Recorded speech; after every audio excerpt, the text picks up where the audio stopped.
And here we are. Let's just check out if everything is alright. It does seem like it is.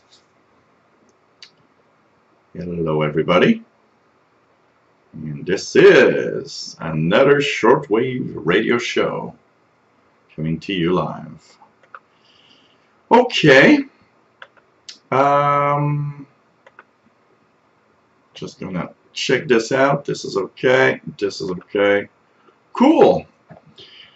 So welcome everybody, and this is the shortwave radio show after a 2-week little vacation of just, taking it easy and doing a few things I haven't done, for a long time. Enjoying, Montreal a little bit more. Went several times downtown. There's all sorts of festivals and things that are happening right now that are really cool. Actually, there's some free concerts outside that are really, really interesting.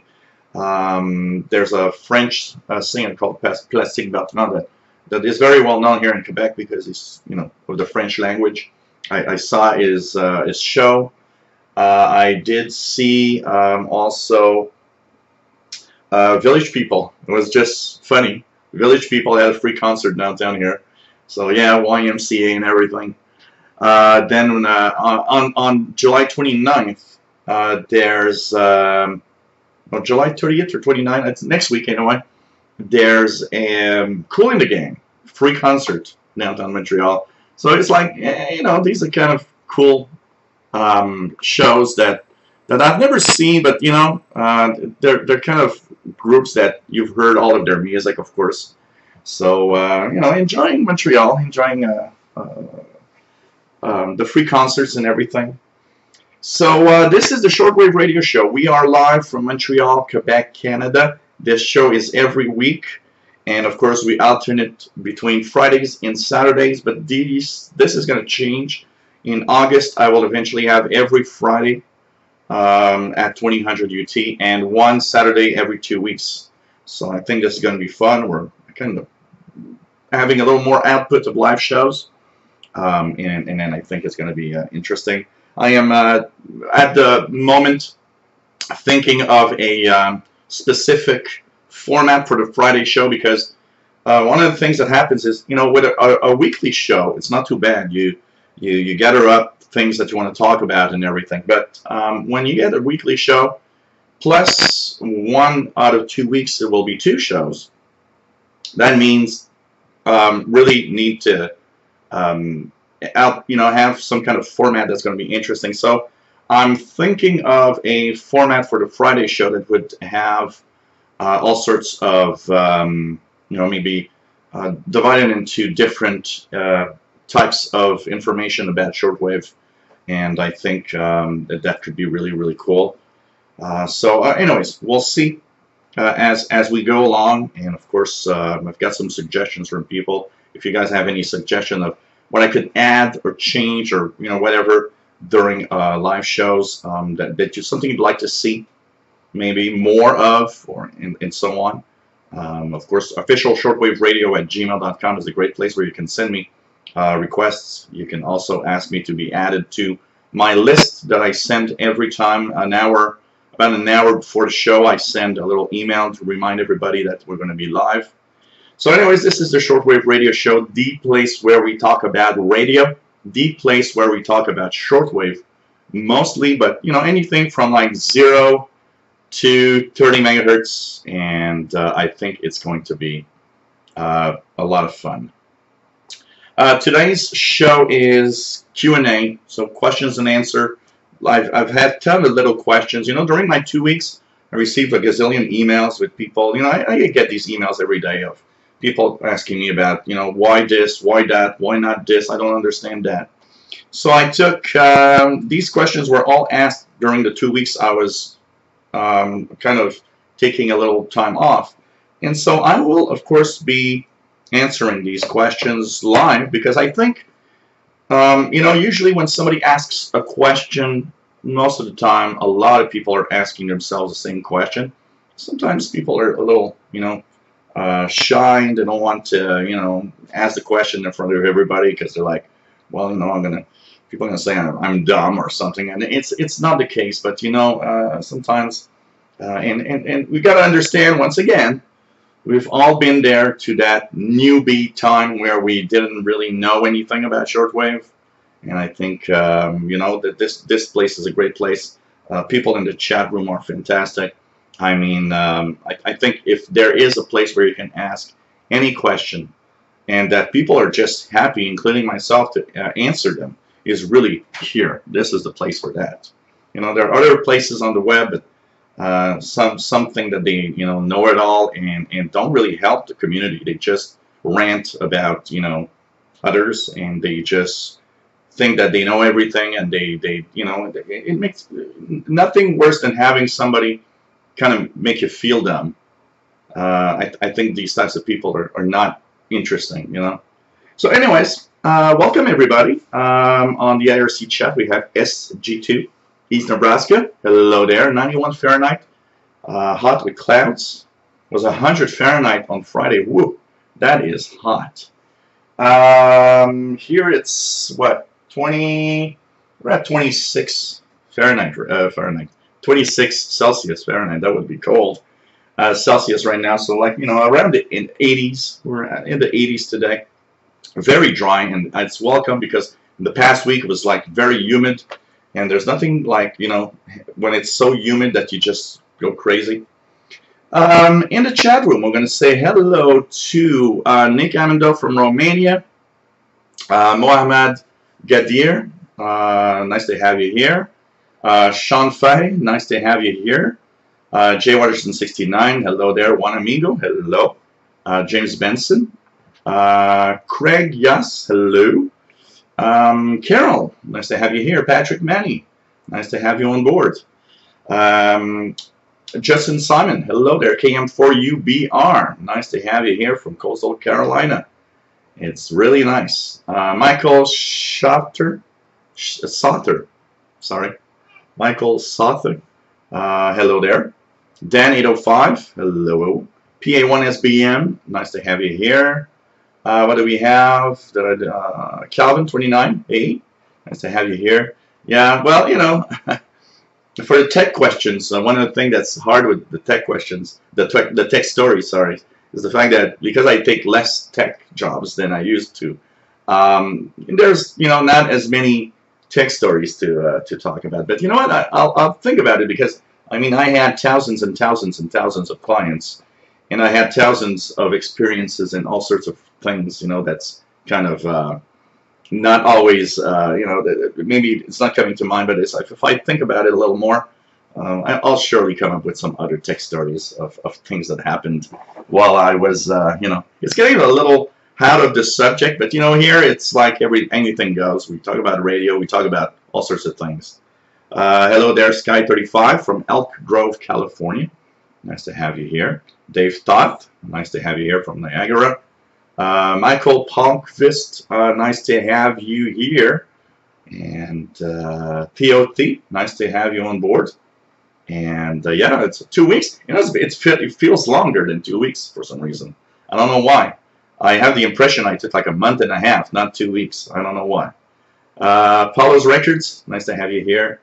Asdrubal Lugaro, hello there, from KP3A, so Puerto Rico.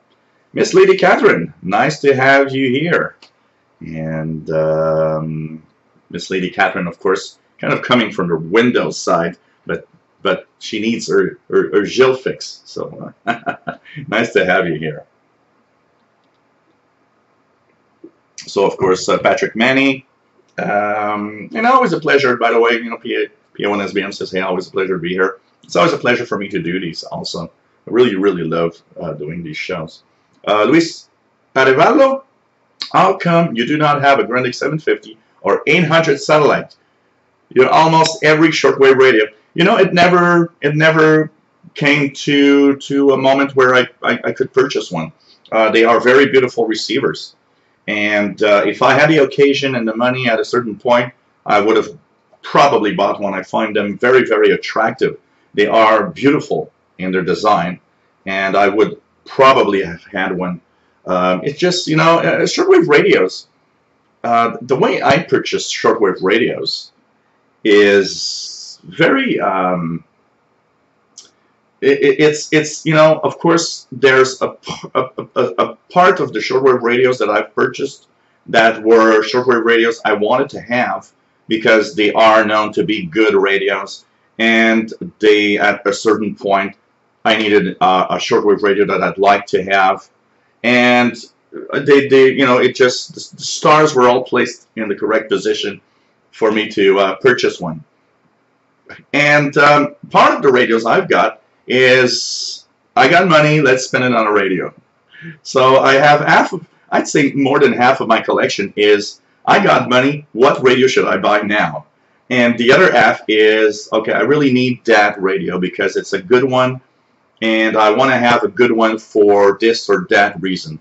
So that's pretty much how it happens. So the Greenwich 750 and 100 are, you know, kind of a little more expensive. So of course that type of radio I don't buy as often. But you know, if I had the money and the occasion would have presented itself, or if I had a good sale, you know, because for example the Greenwich 750, I remember seeing it at a Radio Shack before they changed to the Source, I believe, and they had a sale once, but you know, it just didn't go together. I didn't have the money.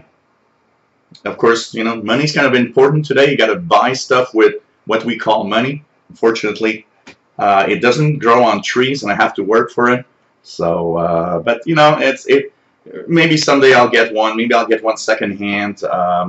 Who knows? Who knows? You know, and my collection of radios is not fixed in rock. I mean, there will be more radios added to this collection as time goes by. It all will go with, you know, the money, and you know, maybe I'll see a deal somewhere. Richard Patterson from Germany, hello there. Nice to have you here. What else do we have? What kind of beer today? Today I'm back to the Fin du Monde. So today is the Fin du Monde beer, and I put it in the freezer for 3 hours. It's just on the edge of freezing, but it didn't, and it's really, really good. So cheers, everybody. Nice summer day. Cool to have a little cold beer. So cheers. And so, what else do we have? Yes, it is true. They thought the 29 or 001 sounds like an 11-meter call. It could be. Nick Amendol received his Tivdio V115 radio. Can't stop recording on it. An amazing little one. Thank you, Joe, for telling me about it. You know what? I love it. I love it. The feature, I mean, it's so feature-packed for a $20 radio. I'm amazed at it. And by the way, in the coming month or so, I will probably have 2 of them to give away to lucky winners. So in August, I will have 2 Tivdio V115. I'm waiting for them to arrive sometime in the next 2 weeks. As soon as I get them, we will be having a little contest as we had before in exchange for a small donation of some sort. I haven't set up the minimum yet. You will be entered in the contest to get a Tivdio V115 receiver. So I think this is going to be interesting, and I think it's going to be a fun little contest. So 2 of them are on the way, and of course I will not start the contest before I get them, because I don't want to have a problem with the radios and not be able to ship them to you. So of course I'll wait till I have the radios in my hands, and we'll have a little contest in August for that. Really like these little, you know, contest things. It's kind of cool. So that, you know, that's true for sure. The PA1SVM, you know, the hobby we have can be very expensive if we really want to go to, you know, the edge of what's some of the good stuff out there. So Yeah, guitars, good guitars are also expensive, of course. That's for sure. And Richard Pedersen says it's his way to buy the radios too. I would guess that, except for a few people that bought like one receiver, because there's two kinds of people, and you got to say that there's two kinds of people that buy something for their hobby. There's one kind that will just buy one good radio and will never have really anything else, and they are happy with that receiver. And often that's also the type of person that sometimes will say, I want to upgrade to something else, so I'll sell this one to get some cash to put on the new one. And there's the other kind that's like me that just buys everything he sees if he has the cash to buy it. So if, like right now, I had $10,000, I would buy a bunch of shortwave radios. I would probably buy. I might be tempted, with 10,000, with 10 grand, I'd probably be tempted. First of all, with the new Icon ICR 8600, and with what's left, I'd be tempted in buying a host of portable receivers. I would go and check out all the radios available today, and check out the ones I don't have that I could add to the collection, and then of course try out new radios that I've never, we don't have a lot of information about. But that's going to be kind of cool, That would be kind of cool. But I got to say, money is a problem. Hey, Mick H, nice to have you here. And pretty cool to have you on board. Christy Sav from Romania. Nice to have you here. Hey, William. Nice to have you from Florida. And pretty cool to have you on board. And cheers, everybody, of course. Dave B says SDR play is good. Yeah, that is, of course, I would probably think of some software-defined radios also, for sure. So, like, Michael says, can you recommend a dongle to SDR radio priced 100 plus? Dave's recommendation of the SDR play is actually a good one. It is a pretty good performer for a little more than $100. So that could be interesting. If you're into only shortwave and you can stretch it to 200, the Afedri, AFEBRI, is a pretty interesting one. For shortwave radio, it's amazing, and it's easy to put on the network and just tune around. I've been having a blast. In the past 2 weeks, I've three nights I've been on my outside on the balcony around 10-11 p.m. looking at the stars, the moon, and tuning around my Afedri on the portable receiver. And it kind of is sad in a way, because my summers were always, I bring a portable receiver like this one outside and tune it for the shortwave frequencies I want to listen to. But since I have the Afedri, I've been taking a portable computer outside and tuning the Afedri, because it's hooked to, it's good performance. It's hooked to my 22-meter long sloper antenna, and of course I get more of what I want to listen to than just with the portable receivers and telescopic antennas. So this morning I was thinking, yeah, I should still bring along a portable radio and tune around also with that, for sure. Chili cheese Fritos and Mountain Dew. That's pretty cool. That's pretty cool. Yeah, that Grundig, Grundig Satellite 800. That one, what I remember is, I'll always remember that. One of my clients that I went to fix his computer had one of the Grundig Satellites 800s that was basically just listening and always tuned to the CBC French.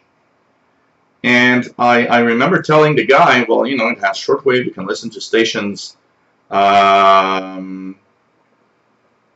to stations, you know, around the world, and he had no idea. He just found the radio was cool, and he didn't have, you know, an idea. And I remember telling him, you know, if you ever want to have a good radio to listen to your CBC, and you want to exchange it, or, you know, I can maybe give you something with the exchange and money. You know, if that radio for some reason you want to depart, please call me, because I find it kind of sad that a Grundig Satellite 800 is only listening to a station on FM and never is tuned anywhere else. It does so much more, and it's such a beautiful radio. Mick says, Fin du Monde, I used to drink in a pub called The End of the World. Yeah, I saw a movie, the movie with the two guys, The End of the World or something like that. They have to go to, is it that? They want to go to the End of the World pub or something like that. Heb Blasty, nice to have you here from Oakland, California. Every time I hear Oakland, California, I always have a little bell that rings for, you know, WIFR family radio. And what else do we have here? Well, you know, yeah, of course. You know, hey, Bobby Burgess, nice to have you here from Morgan City, Louisiana.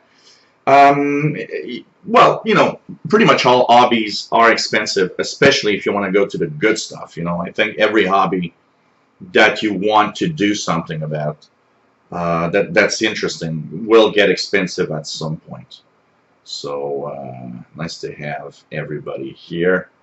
What else do we have here? Hey, Driver Films Shortwave, nice to have you here. It says 10K equals AM license and a decent HF radio and plenty of land to build an antenna for them. Yeah, well, that would be a good idea. If I had 10 grand, I could get a good transceiver, get my AM license. Ha, that would be an interesting one. No, you don't need money to get the ham license, but you need the money to get the good transceiver that goes with it. Where's Paul the cat? He just, as the show was starting, meowed its way outside. He was here in the room, and I thought, oh, he's going to stay here. He's going to come, you know, over and say hi to you guys. But about 5 minutes before the show started, he just asked for the door. He wanted to go outside. You know, when it's beautiful like this, he wants to go out. So, you know. Yeah, a little bit for the exam. There's like a little fee here, too, for the exam, but there's really nothing of a special. So, there's the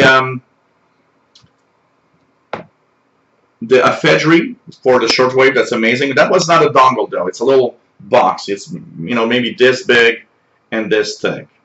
But, you know, it's kind of interesting. Hey, PLF Radio. Nice to have you here. For sure. Sean Fay says, I had to choose between the new shortwave radio and the scanner. I went with the new Uniden UBCD 3600 XLT scanner, 425 pounds. So, yeah. You know, I might be tempted in some kind of new scanner. You know, there's these new scanners that actually, you know, can tune all the digital stuff. I think that could be something I would probably get. As it's something that's missing in my VHF, UHF listening, basically, for sure. And oh, absolutely, Calvin. I know if you know, in a ham fest, just going in a ham fest, you probably can set up a decent ham station for very little money. There's so many, you know, some hams. I've seen hams in ham fest. You know, there's two kinds of people in the ham fest. There's the kind that think they're going to sell their stuff at a premium price because they just want to have money. And there's the kind of guy that understands that, well, no, this is old stuff. And I've seen even ham operators lower the price of something, or transceiver, for example, just because the guy told him, look, I just got my ham license and I don't have a lot of money to put on a rig. And the guy just out of his heart said, okay, well, you know, $100 less. would you buy it? And I saw the guy said, yeah, of course. So it was like, you know, oh, the guy's nice. You know, it's really, really, it's really, really nice of him. But, you know, there's two kinds. But there's a lot of stuff in the Hamfest that are in interesting prices, for sure. For sure. So, really, really interesting.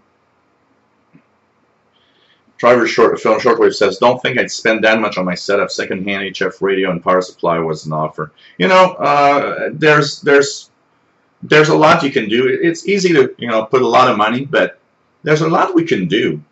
There's a lot we can do that doesn't cost that much money. And it's easy, you know, I think even in the shortwave hobby, I think it's easy if you look around to get into the hobby with a decent radio for not that much money. You know, I think $100 can get you a decent portable and can maybe get you a decent tabletop if you don't mind getting an older radio at Hamfest or different areas when we see things around. Here in Hamfest, I've seen a lot of stuff that was at decent prices. Even amazing prices. So, you know, if you are patient, you'll get that deal, you know. eBay is completely crazy. I mean, eBay is not the place to buy a radio. They're way too expensive, except for the new stuff like the Texan receivers. But if you want to buy a used transceiver or a used radio of some kind, I gotta say, eBay, it's totally crazy. I mean, you know, I see radios go by that I saw the other day an ICOM ICR 8500 like this. The guy was asking $800.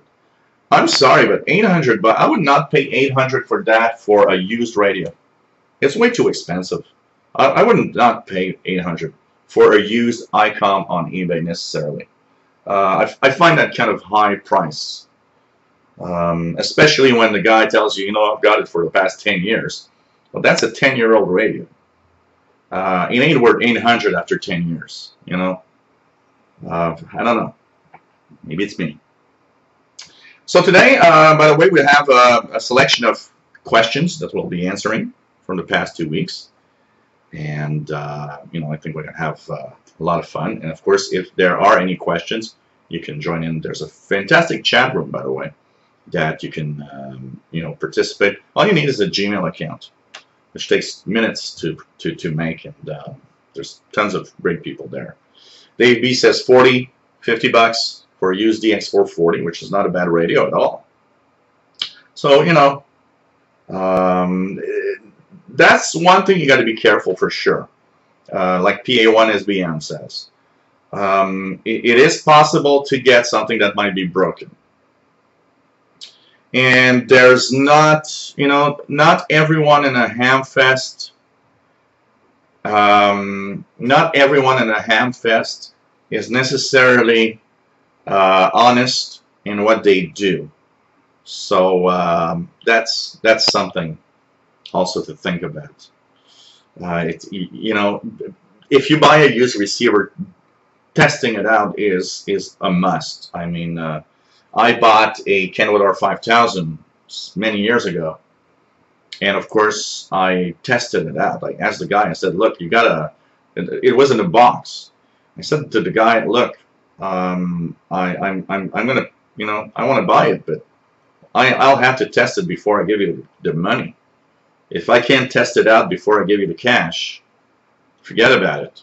It's not, you know, I'm not going to do that. I'm not going to buy a, you know, that receiver was about a year old, so it was kind of brand new, and the guy like used it, you know, 2 times. He thought it was, I don't know, he thought it was something else, and finally he just like realized it was not his thing. And so for a year-old radio back then, I paid $800, but it was in mint condition. But I really needed to you know, test it out. I mean, I want to see this thing work with my eyes now before I give you the cash, especially for $800. So, you know. And yeah, like driver from shortwave, you know, antennas, there's commercial antennas for amateur radio, but you can build your own antennas. You can use, you can use virtually almost anything as an antenna and just, put an antenna tuner on it, and you're an ham radio operator. Over the years, when I look at ham radio operators that I've received on my rig, I mean, I often they talk about what radio they have, an antenna, and so many times I've seen people just saying, "Look, I don't have the space for a outdoor antenna or anything, and I've got a loop in the window or whatever," and they work the world, man. They work the world. So you don't need to spend an enormous amount of money. It's very interesting, because when you look at QRZ.com, often they have pictures of their shack, and you look at the shack and you look at the radios, and you're like, wow, this guy's got $8,000 radios. It's like, wow. And it's easy to get impressed, and it's easy to think that you're going to spend a lot of money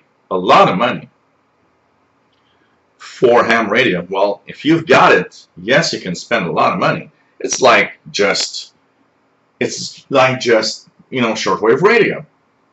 You can buy a $10,000 receiver, not even a transceiver, receiver, if you've got the cash to do it. If I have the cash to do it, I'd probably have one of those $10,000 receivers. But I don't, and I barely have the cash to have this. So the thing here is it's easy to see that there's very expensive stuff, but for a lot of people, I think it's easy to miss out. I have received over the years some comments and some emails of people saying, I'd like to join that hobby, but it's way too expensive. And I'm like, well, no, it doesn't have to be expensive. You can start, just look at the TFDO V115. It has its flaws, it has its little problems, but I gotta say one thing is, for a starter, it's kind of cool for a little radio, and it's just $20. And you can, in many cases, have less than, for less than $100, have something decent. And if you look around, like I say again, you can have, a used receiver that is amazingly good. Fastlow bought at a Hamfest a Yaesu FRG7, and he paid $75 for it. So you can get started for not that much money. You just got to look around. F. Blasty says he's delivered a reception report to WIFR years ago.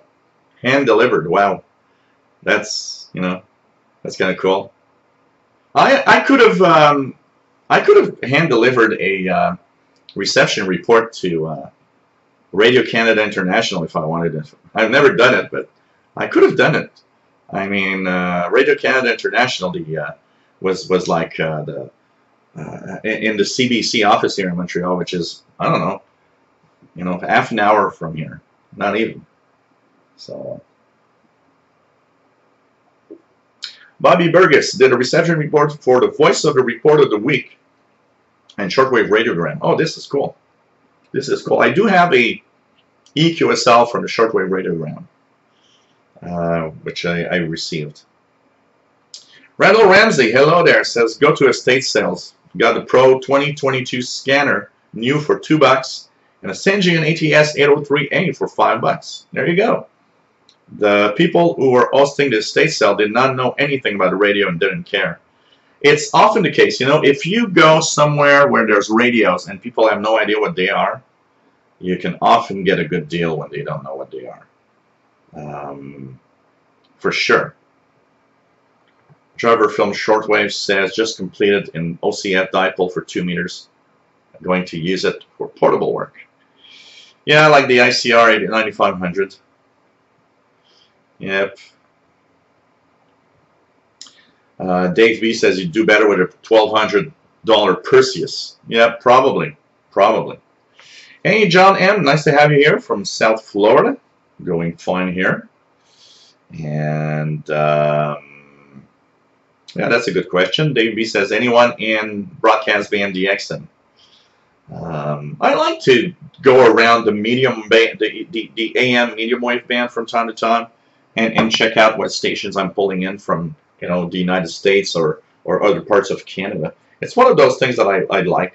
Actually, I often, when shortwave is more or less interesting, I'll often tune the medium wave band and start checking out what I can hear and trying to ID stations. It's kind of cool. It's kind of cool. Mick says high-end kit isn't always the way forward. There's also lots of fun to be had by squeezing as much as possible out of basic rigs. Absolutely. Absolutely. And you can, with very little money and a very basic rig, DX the world, literally. Literally. Simon Templar, nice to have you here from sunny Portland, Oregon. Cool. Cool. Yeah, it depends on, you know, there's all sorts of things. That's one of the things I do like. Davey says if you can stand listening to talk radio, very challenging. You know, there's all sorts of things to be heard. And I mean, talk radio in the United States is kind of entertaining compared to a lot of the talk radio we've got right here in Montreal. So that's one of the things that you got to say here is that I sometimes will stumble upon one of the talk radio stations on the medium wave band and stay there a little bit because it's, you know, there's you guys have of every style of talk radio and it can be very entertaining sometimes. Sometimes. And hey, Sheldon Harvey, nice to have you here from Greenfield Park. And of course, Sheldon being the head honcho of the Canadian International DX Club, a nice Canadian club that has a monthly bulletin that is very, very nice and very, very interesting. And you don't have to be, you know, it's not just Canada centered. It's like all sorts of info on shortwave, medium wave, and FM,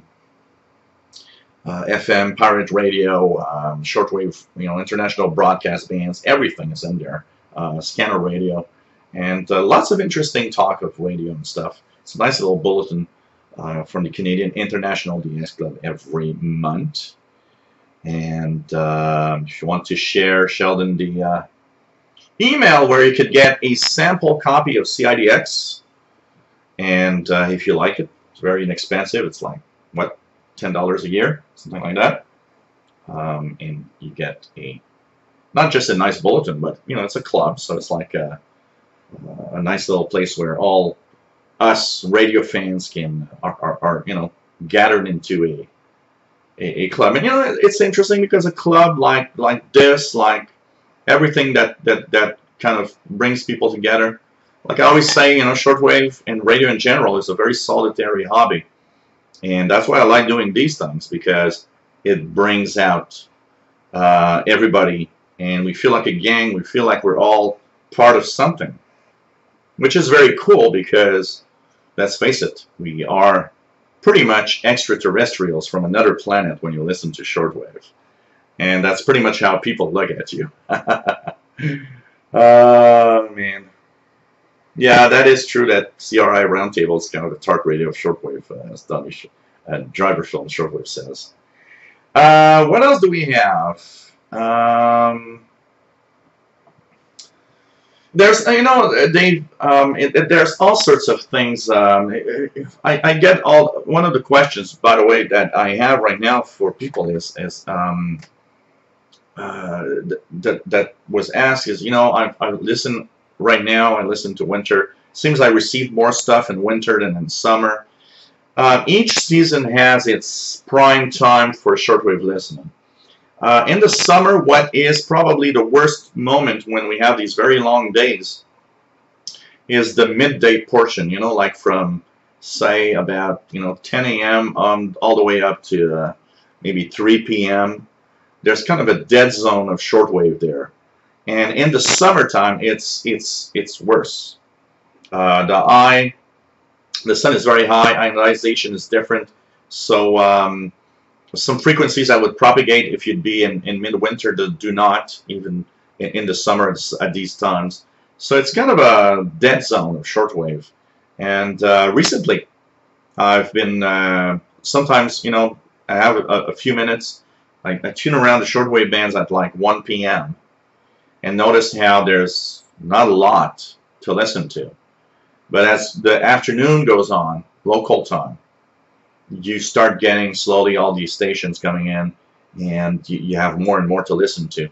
And of course it depends on the noise level you've got where you are, which is also very, very important. The higher the noise you have, the less interesting the bands are, because the weak signals, the ones that you could receive but you don't, and I've, if you look at my videos, when I'm here at home and when I am at Perry Island the Expedition, it's kind of two worlds. You notice that the noise level is so low over there that it's like, wow, I get all these stations here, and I come back home and I'm like depressed. It's like, major depression, no more shortwave. And it is something that is, kind of sad, because, you do the expeditions, you get all these things, even midday, and you go home and it's like noise levels high, and everything you just had so much fun listening to yesterday, it's just gone. It's not there. But in reality, it's still there. It's just that the noise you got is just washing it out. And that's one of the biggest issues of shortwave listening today. We've got to deal with probably what is the highest noise levels ever compared to 20 years ago. I still remember listening to stations 20 years ago with a noise floor that's so low that, I can listen to almost anything. I remember a lot of people being even impressed with what I hear smack in the middle of the Montreal city. And, when I moved here 17 years ago, I knew things were going to be different. Because the first thing I noticed when I turned on the radio was, oh, it's much noisier here than anywhere else I've lived before. And that was the start. Because in 17 years, and probably for most of you guys, if you've been listening for a long time, 20, 30, 40 years, you saw that noise level on your S meter gradually move up. And what was S2, S3 noise 15 years ago is S7, S8 noise now. And that's where you need to, do something about it, because you got to go out, you got to do the expeditions, you got to do a lot of things. Calvin says he picked up a Toshiba KK9803 receiver from China for less than $5, and a lot of reviews say it's terrible, but from my experience, it receives great, and for less than $5, you couldn't even buy the components for that. Yeah, the Chinese are amazing for that. Just look at the Tivio V115 that I reviewed. How can you do a radio like that for less than $20? I still can't understand it. It not only is a shortwave radio with direct keypad entry, it also records on an SD card, plays MP3s, AM, FM. It's like, wow, I can't believe it that you can do that for $20. And that's where the Chinese are like amazing. Of course, cheap labor helps a lot. The same radio built in Canada or the US would cost like $149.95, and it'd still be crappy. So there's a lot of difference for sure. Bobby Burgess says he listens to FM but not shortwave listening. You know, one of the things I haven't done in a long time, and I should. I have my GE Super Radio 3 here. I really need to. You know, pick it up and tune the FM band. And I like listening to FM from time to time and try to get some you know, little DX. It's very difficult in Montreal because not only do we have some of the very powerful FM stations, but we now are jam-packed everywhere on the FM band in Montreal. I believe there's like no more space left, or if there is, there's, you know, one left. I know that one of the frequencies that some stations are looking at here in Montreal is a 107.9. And I really hope there will never be a station on 107.9, because I am a big fan of listening to the VPR station up in Vermont on 107.9. I love that station. I mean, it's interesting. It's public radio. I find the style of programming interesting. In the morning, they have the BBC News Hour, and I mean, there are talks regularly of stations that want to pick up that frequency, and I'd be sad to lose that frequency because it's one of my favorite stations on FM. You know, I almost don't listen to local FM stations. I find the Montreal area radio in general very boring, very uninteresting, both on the musical side and on the talk radio side. You know, I get bored. If I listen to the talk radio side, it's like, you know, it's just ranting about everything all the time. I hate that type of radio, you know, ranting about all that's happening around you all the time. Well, you know, just shut up and do something about it. I don't know. And the English side's the same. It's a lot of ranting about all sorts of things. And it's like, you know, hey, if you're not happy, I don't know, go somewhere else, you know. It's almost that. It's like, that's the type of radio I don't like. And I think there could be so much more constructive stuff to listen to, instead of, let's just rant about the latest thing the Prime Minister did, or let's just rant, like in the US, let's rant about Donald Trump doing some idiot thing. Okay, look, you know, there's other things to talk about. There's a whole world out there. And thank God there's shortwave. Shortwave brings us that other thing. Shortwave will bring us that, oh, now I know what's happening somewhere else. Now I know about something interesting about another country, not just ranting about, you know, taxpayers' money that's being wasted here or there. You know, ranting doesn't do much. Do something about it, it's going to be better. I don't know. So I find Montreal area radio extremely painful and boring to listen to. The music side doesn't have enough diversity. Okay, the music doesn't stop at pop and rock music. There's tons of other things in the music format that could be there. And the talk radio, there could be some constructive and interesting talk radio also. But, you know, everybody rants, so, you know, rant about something and people listen, apparently. I don't know. Sheldon says, if you want to ask for a copy, sample copy, it's a PDF, so it's an electronic publication. It is a great little publication. You can ask for a free sample. You'll see what it looks like if you're interested. You know, you can join in the club. You can send an email to cidxclub@yahoo.com. cidxclub@yahoo.com. And I'll tell you guys, it's something cool. It's something cool to receive every month in the email. Casey Red Dragon, hello there. Nice to have you here. Going pretty well. I don't know, for some reason I stopped 2 weeks and I have the impression that I stopped for a month and a half. I don't know why.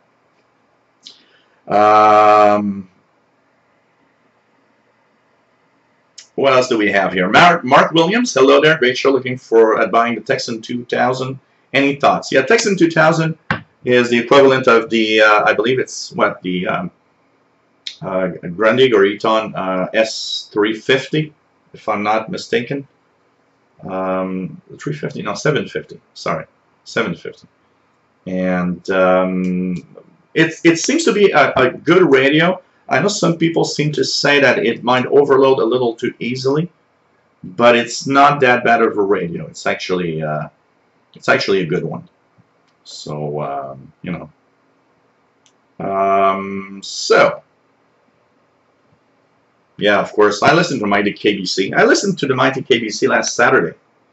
I was listening to it last Saturday, and also listened to it 2 weeks ago when we had our last show. After I signed off, while I was doing cooking the food, I was actually listening to Mighty KBC. Kind of like Mighty KBC. It's kind of a refreshing, different thing. I like the themes also that you have for the song, the package of songs, which is kind of nice because it's interesting stuff you don't really hear very often on the radios. It's kind of nice, you know. It's really, really nice. What else do we have?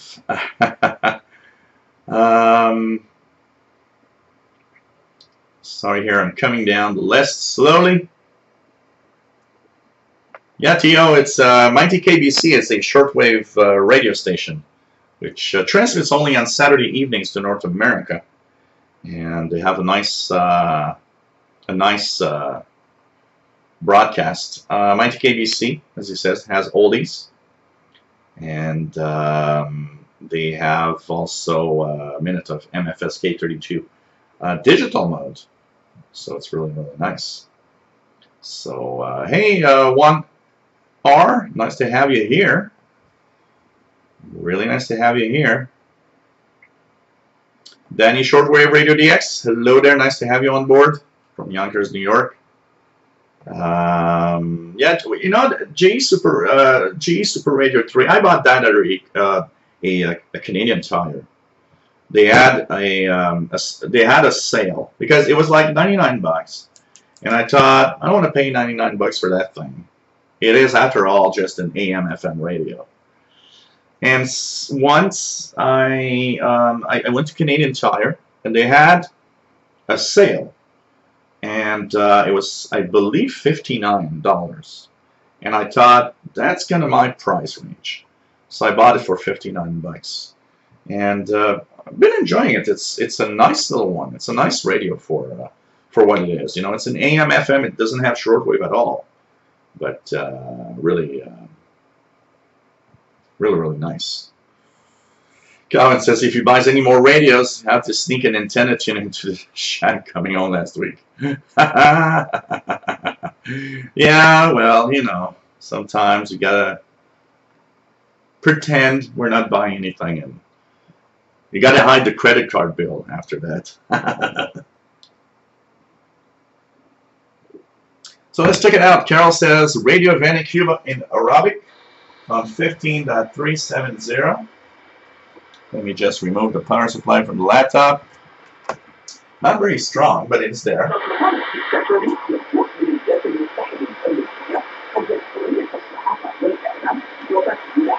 Got S8 here. So 15.370. Anything else? A 19-meter band. Check it out. Something very weak on 15.140. I have a lot of noise here. It's just so sad when I look at that. Let's check it out.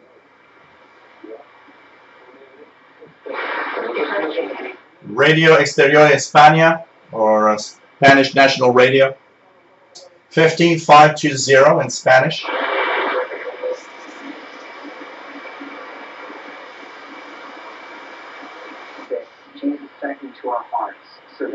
Got WEWN on 15.610. Trinity calls this the furnace of love. The more we surrender to that.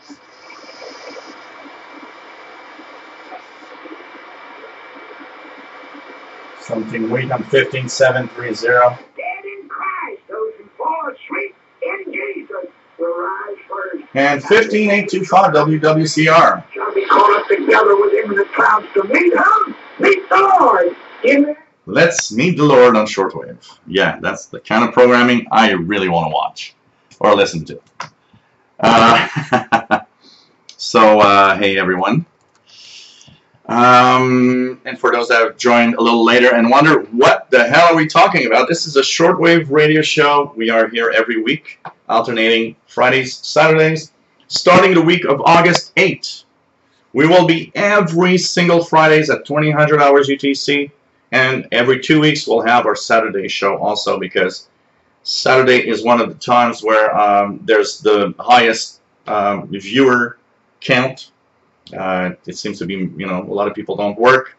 We're on Friday. It's not always easy. So hope you enjoy this.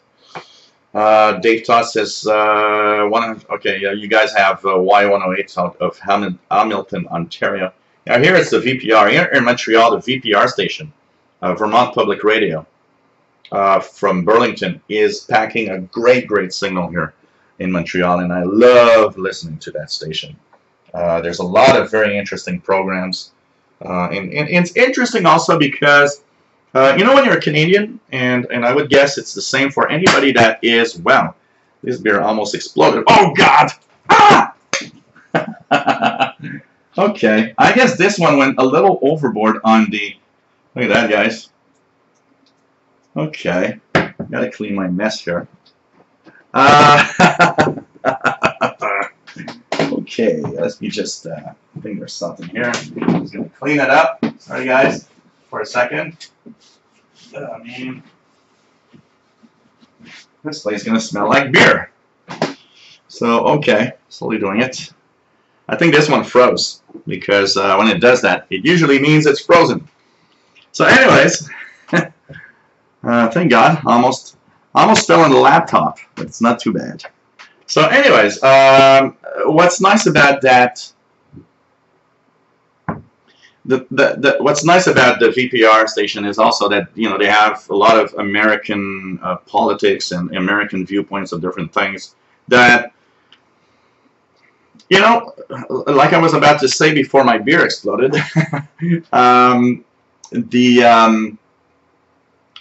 when you're outside the United States, it's sometimes difficult to understand why some things are like they are in the US. But there's a nice side to the VPR that I like also, is the fact that you can listen sometimes to some programming where you can understand and say, okay, that's why this is that or this is that. You know, it's pretty much the only thing I listen to. And like I said, I like the fact that they have the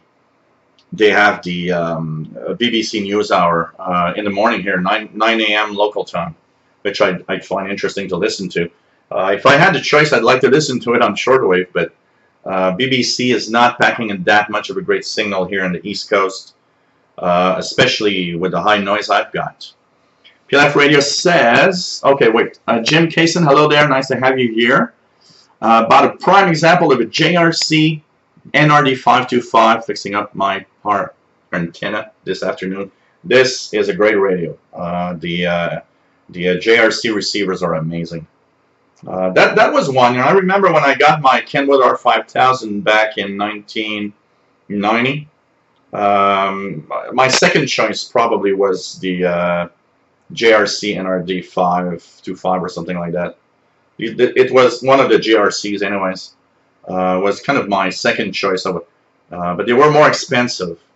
But they're nice radios. And yes, Carol, I know, ranting does make money. But you know, it's just because everybody seems to be in a ranting mood, and I hate that. You know, of course I do have, and you guys know I got my ranting moments here on the live shows. But I mean, most of the time it's more of a positive outlook than a ranting. And you know, still remember my ranting of that antenna that doesn't work. And by the way, I took the little thing that's hanging from the ceiling and I hooked it up to the antenna of my radio there, because I think I got 400 messages of, what is that little black thing moving around while you're doing your live show? It's like, okay, it's too distracting. PLF Radio says, on Monday just before 1500 UT, I heard a test transmission for the first time on the SDR.HU, 7345 kilohertz. and it was the end of the transmission, and you couldn't ID it. Test transmission. I know there was a test transmission of something that I did see about. I would have to check it out. On 7345. Anybody knows what could have been there Monday, 1500 UT? 7345. PLF radio is in France, so it would be something in Europe. For sure. So what else do we have here? The $25 radio is the TVDO V115. It's amazing. You can even record on MP3s. So yeah, Dave Todd, Brother Stare does pay the bills. You know, we can rant about Brother Stare. We can rant about Brother Stare, but he is paying the bills of a lot of transmitters at WRMI, and it does keep the shortwave alive. You know, gotta say. Yeah, I'm sure he's like, you know, T.O. He's probably on AM, FM. He's probably everywhere. So pretty amazing. Radio Romania, yeah. Dave B says Radio Romania, and yep, Radio Romania is very interesting. It is an interesting station to listen to on shortwave.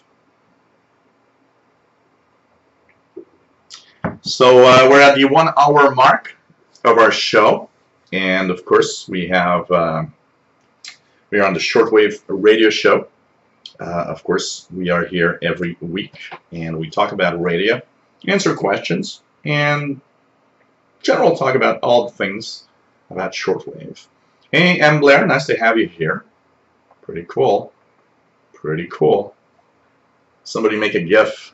Yeah, that would have been nice to have a you know, like a an animated GIF of that moment. It's gonna go through the web. Hey, Fox Taurus, nice to have you here. Yeah, I've been asking, a lot of people have been asking for me to put some you know, caption of all sorts, because they'd like to know what I'm talking about, and have, you know, the possibility to read in different languages what I'm saying. So what time does the NHK Japan in English come on? The best frequency I have for NHK in English is very late at night, East Coast. And let me just check it out here. I listened to it the other day. It was coming in not too bad. And let me just give you the frequency here. I believe it was at 0500. It's very late. It's 1 a.m. Eastern Time. And what was that? 0100. I believe it's 0100. So 0500, sorry. 05530. Yeah, NHK Radio Japan from the Austrian transmitter site. If you can stay up to 1 a.m., the 05 to 0530 UT frequency of 5975 from Austria is packing a pretty good signal here. And that's what I caught the other day. I stayed up really late the other day and heard Radio Japan in English. It was nice to hear them in English, by the way. So that's one of the things that's probably one of the frequencies I hear it. The only other one I hear is a French language one.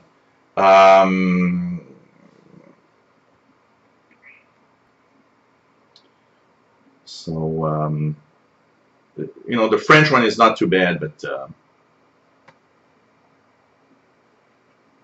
English is, you know, apart from that frequency, I don't think there's any other. And by the way, somebody asked me what are some of the shortwave picks that I would, you know, I would give as tips for the East Coast of North America. This is a question that came from Henry, and he says he lives in South Carolina. He was wondering, you know, what stations he could receive. He has a new Sony ICF 7600, and he doesn't get much. He says, all I hear is religious stuff. He was wondering if I had some tips of some stations that would not be just religious ranting or whatever. Okay, yeah, of course, you're in the East Coast, and the East Coast, so what you'll hear on the East Coast, a lot of it as pretty much the same as I am, so some of the things that you might want to, and by the way, you're asking why when you try frequency lists, you can't hear what is on the list, and you're wondering if you've got UTC time correct. And that is something very important because it's something to easily, you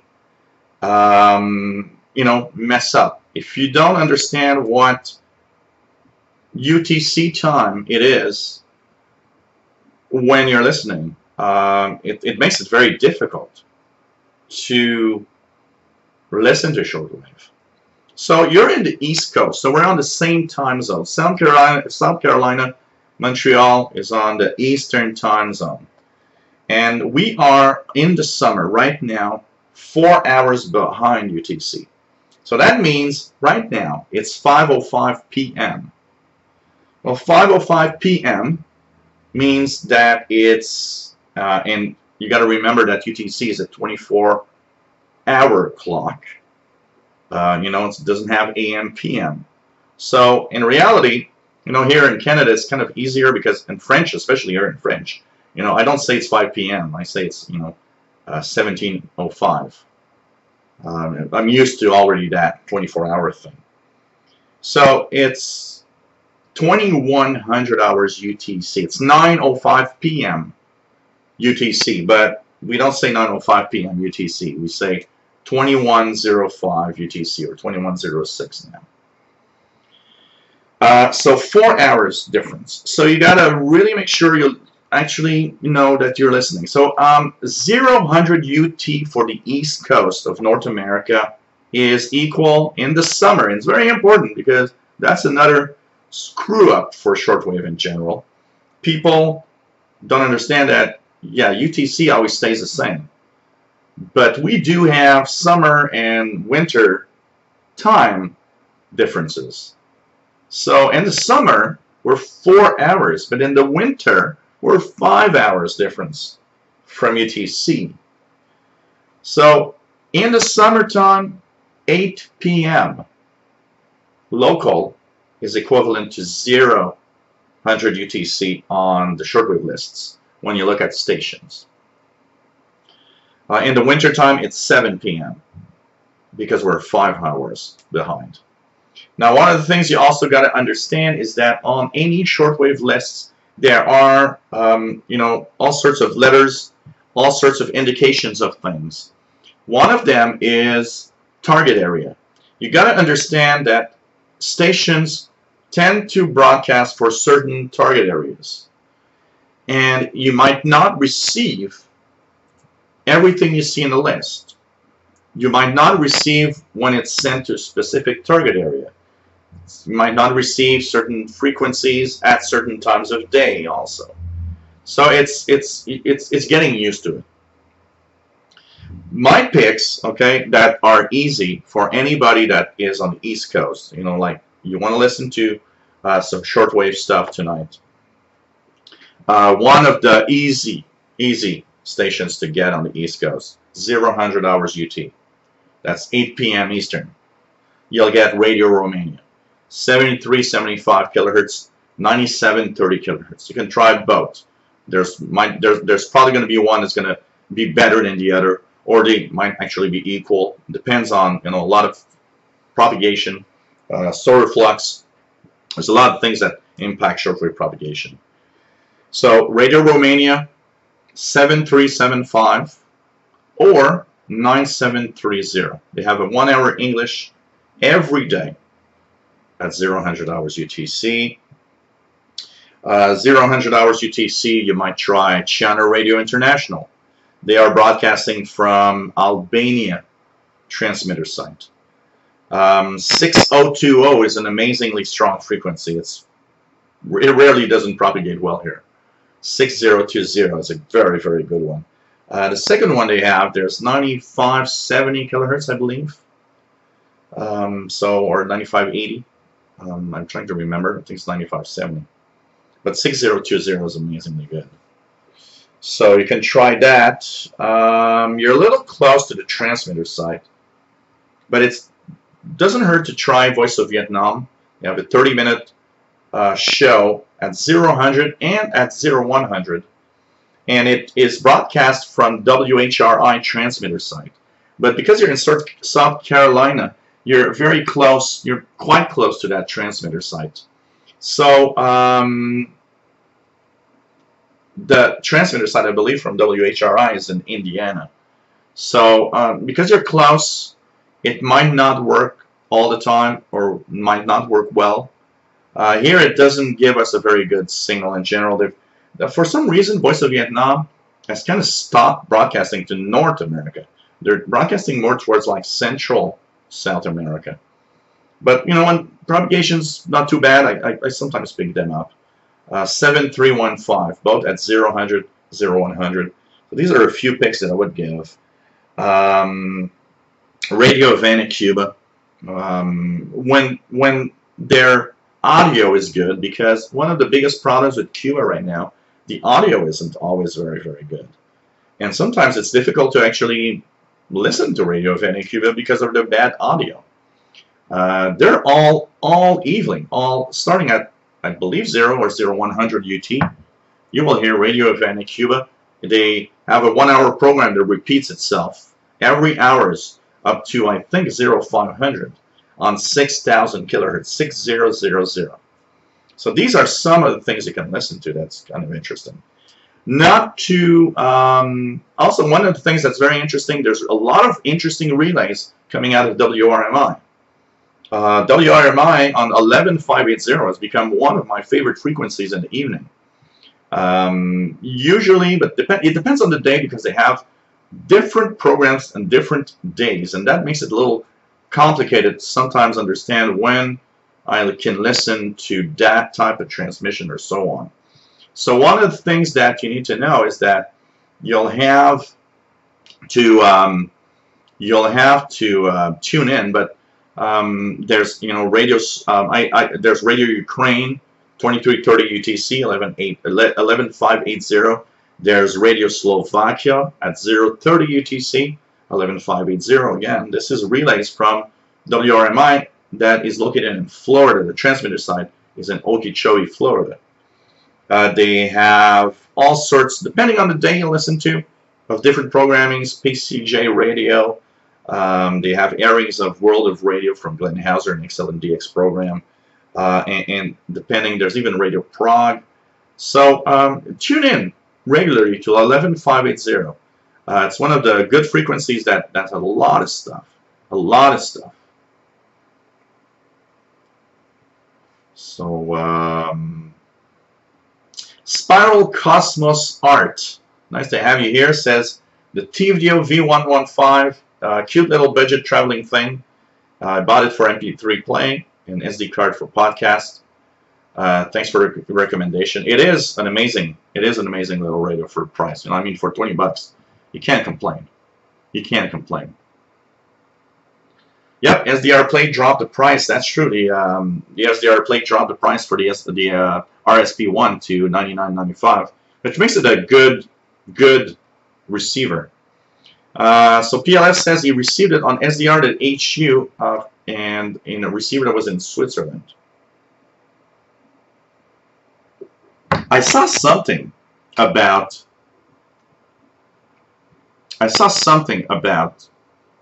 a test transmission, but I can't remember exactly.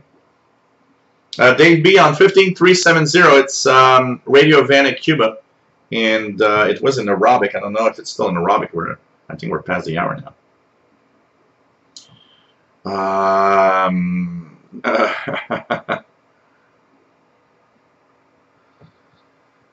If you're gonna rant, don't you say the word. Yeah, I won't say it live, but I would guess it's one of those French Quebecois swear words. Yeah, absolutely.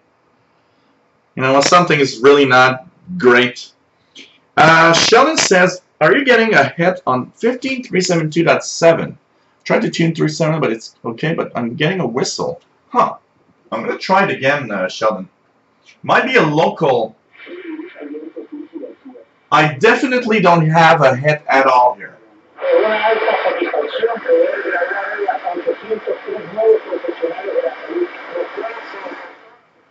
So I would guess you've got some kind of electronic thingy that might actually be giving you that little signal on 15372.7. So I would guess, because I don't have it here. And if I try, let's just go here. I'll try on USB.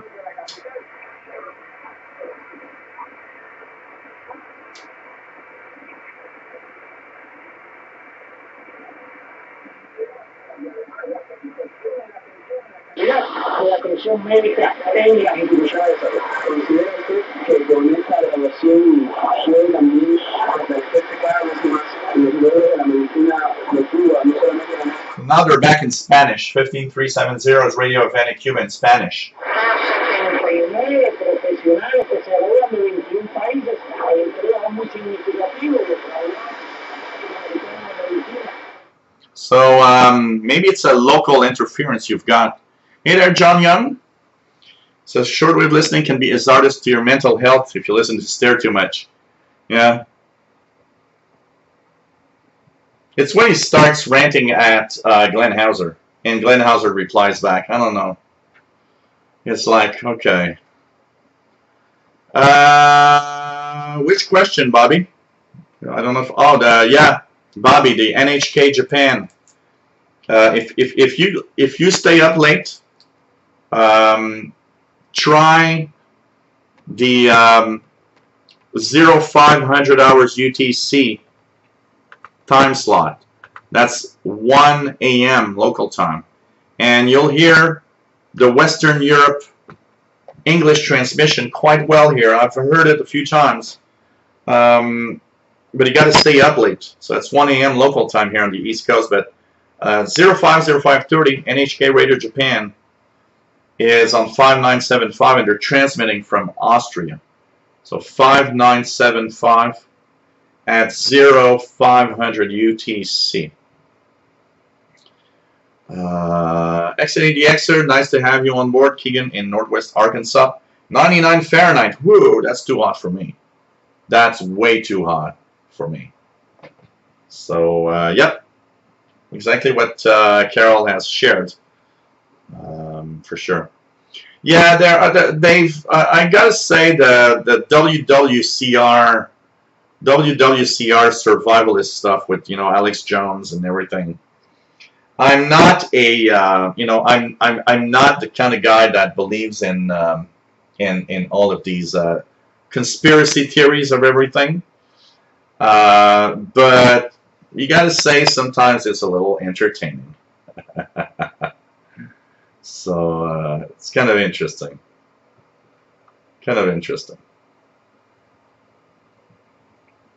Yeah, absolutely. Sheldon shared a very, very nice list, which is Primetime Shortwave, which is on www.primetimeshortwave.com, which is a great, great source of English language transmissions. One that I like, if you want to have a more complete list with every language that exists, EIBISpace.de is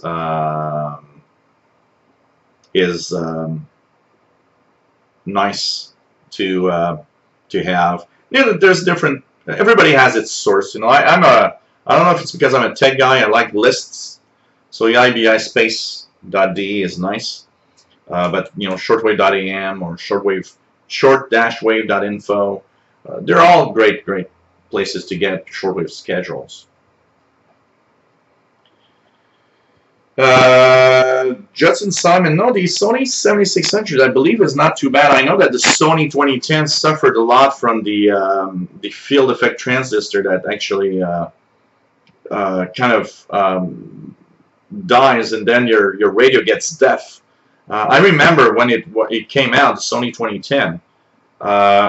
There were quite a few people that actually had a dead receiver after a short while, because even just the the static electricity that when you were touching the antenna was and by the way, everybody got to be careful with that. If you have a portable receiver or a receiver of any kind, and especially in the wintertime, because that's where static electricity is the worst, touching the antenna with your hands, if there's a little zap of static electricity in the antenna, you can blow out the transistor that is amplifying that signal into the radio, and your radio is going to be useless. It is something to be very, very careful about, and especially, you know, with the with today's radios, you know, they're very sensitive on that, and it's easy to blow out a transistor. You know, a static charge might not look like a very big charge, but it is in fact thousands and thousands of volts that just zap through the air into the antenna, so it can create some problems for sure. David Walls, nice to have you here. So pretty cool. Question, let me just go here. Does SSB switch on because of a whistle?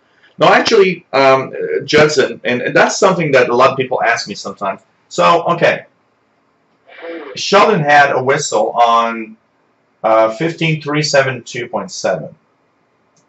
So, what I do if I want to try to detect, because sometimes it's a little difficult to hear something, and putting the receiver in single sideband will actually make me hear something that might not, but might be kind of hidden in the noise.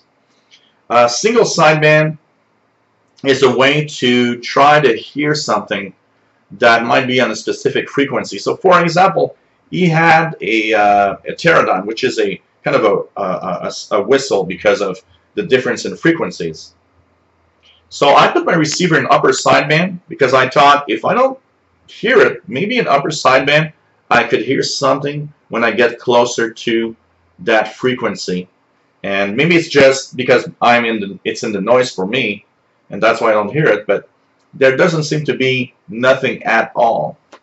So you know, it's tuning in upper or lower sideband is something, or in single sideband is something that's very useful in trying to determine if there's something in the background. Sometimes if I want to know if a station is broadcasting, even though I don't hear it, I'll tune, you know, like upper sideband, and I'll tune just below the frequency. And if I hear a tone, I know that, okay, the station's there. It's just my noise level is so high that, you know, it's impossible for me to listen to it.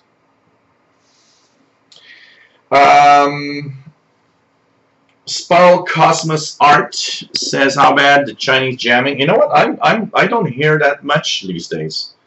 It seemed it was worse a few years ago. I don't know about you guys. Have you guys heard either the CNR1, the Chinese National Radio 1 jammer, or the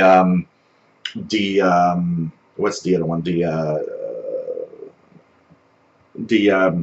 Man, forgot the name, but that jamming of Chinese music, Fire Drake. Have you guys heard Fire Drake or CNR1? You know, the Fire Drake is easy to hear because the Fire Drake is constant Chinese music. CNR1 is not necessarily always easy to understand that it's a jammer, because it is the Chinese National Radio broadcast. But I seem to hear less of those in the last year, as if they've lowered the number of jamming transmitters that are on all the time. I don't know about you guys. Do you guys hear them regularly? Kind of interesting, because I used to hear them a lot, and it seems I don't hear them as much today. Hey, before we continue, just a little self-promotion. If you enjoy my live shows, if you enjoy what I do, You know, one of the great ways you can actually help me out, help me continue in promoting shortwave hobby, having great live shows, talking about shortwave, talking about radios. You know, I'm going to start again the live 1-hour shows for the newbies. You know, I had 2 shows. We talked about what it was shortwave about, you know, types of receivers. Hey, more are coming up, you know, and we're going to talk about antennas. We're going to talk about everything shortwave for the newbie, for the beginner in our hobby. Well, if you like all of that, you know, this is time consuming. It's time that I don't dedicate as working as a tech guy or dedicate working for, you know, unfortunately, you got to pay the bills, you got to pay the internet, you got to pay the rent, you got to pay everything. So if you want to help me out, great way. There's PayPal, where you can actually send me a little something. Those that already have my PayPal, you can send it there. It's the same thing, but if now I've got my personalized PayPal.me/shortwave is where you can donate. PayPal.me/shortwave. You can also help me out through Patreon.com, which is a great website. To help me out. Just be careful the way you set it up.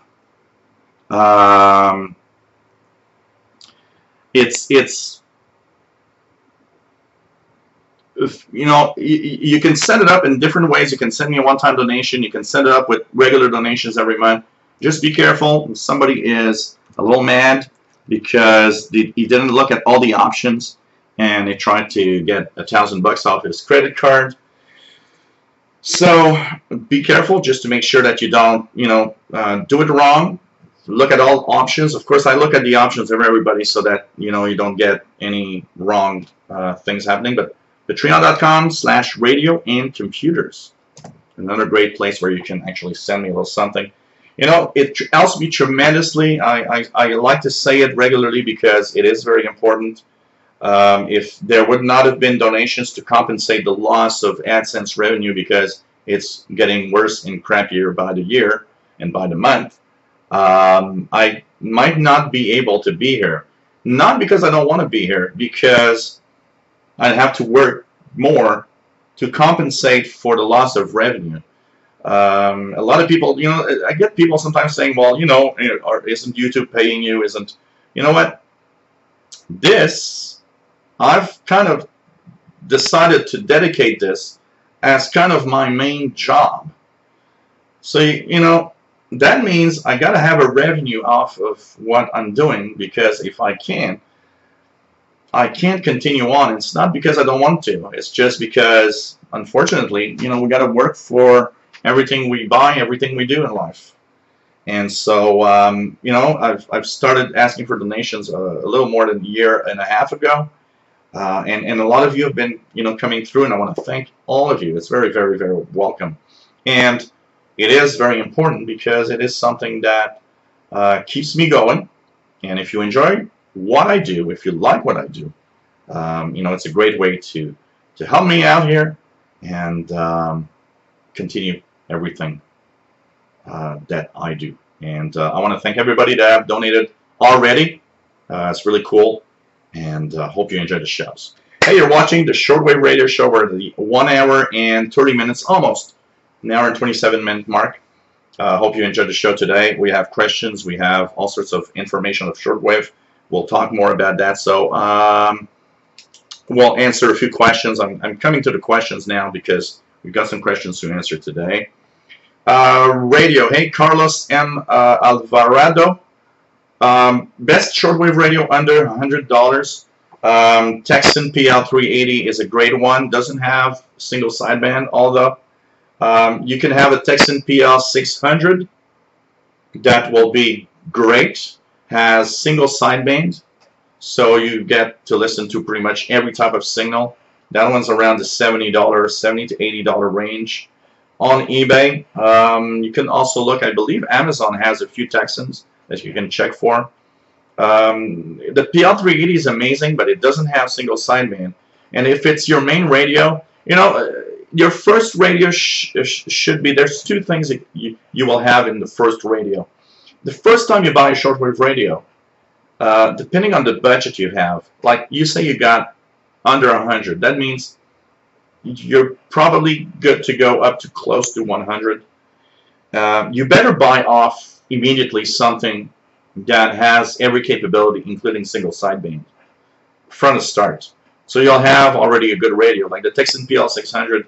You'll have a good radio immediately already. Texan PL660, I believe, is kind of close to the under 100. Degen DE1103, but not the DSP one. That's the newest one. 1103, but the old original one is an amazing one for the price. I'm trying to think here for a below 100 with single sideband. That's pretty much the radios you'll have.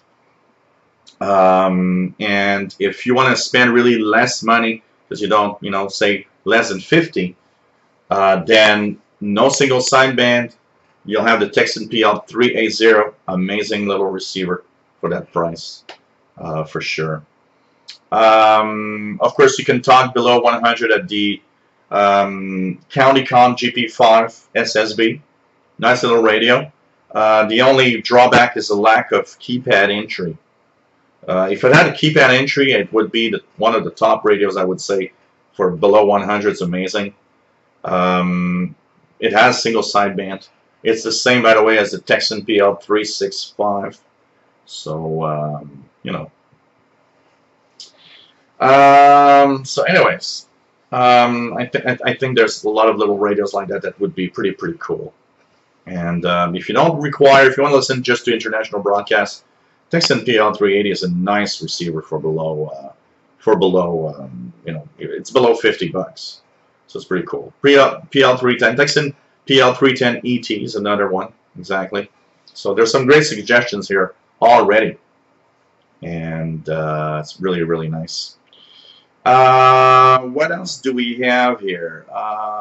Does anyone know the introduction to the music to Glenn Hauser's World Radio? Yeah, I don't know. It changed because it wasn't that one before. I remember originally the Glenn Hauser's World Radio show had another introduction music, and then it became kind of that team to, I don't know, kind of just, you know, increase the fact that we are weirdos listening to radio. I don't know. Calvin says, I watched some movies you recommended last week, Gilles, to do with radio. I watched Contact and Number Station. It was pretty good. That come to mind right now about radio, I don't have recommendations really. You know what? That's something maybe I'll try to find out. I have a list of related, you know, radio, or as some kind of radio related team for a movie. Rather weak, but I hear 16180, the Cuban number lady right now. So yeah, Number Station was good. Contact is amazing for me because it reaches, Contact reaches for me two enormous points that I love. That's astronomy and radio, which are two big things for me. Ernestine, hello there, says, Jean, remember the Radio Shack had a repair service, and I sent them a DX398 that had a bad tuning knob. Now that Radio Shack no longer around here, do you have any suggestions where we can take our radios for service? There's a lot of online places that sell radio that have a repair service.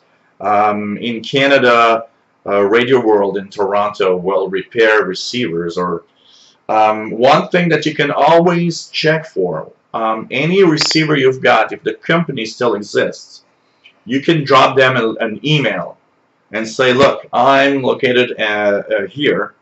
I need a repair for this radio from that's made from your company. Where should I send it? They will usually send you to specific areas that, okay, these are service centers that we know will repair our products. But a lot of radio stores have a repair service. In the United States, I believe Universal Radio has a repair service. And you know what? Look around, because there's a lot of, if you look at amateur radio places around you, there's a lot of hams that are actually very, very good at you know, the soldering iron and fixing radios. You might find someone just in your own town that's good enough to actually repair such a radio. So these are all suggestions that I would have for you. Sheldon says, just curious why my name is blue in the live chat box, and it seems that to have what looks like a wrench. Yep, you're a moderator, Sheldon. That means you have the power to remove people from the chat. And this is given to people that I trust. So you are part of my trusted list of people that I will give the huge power to remove others from. And thank God you can't remove me, because someday I might give this moderator status to somebody that wants to remove me. So anyways, you're a moderator, and that's why you can share any links. If you have a link for a website, for example, Sheldon, that you want to share with others that has to do with radio, you can copy-paste the link in the chat. You will be able to paste it because you're a moderator.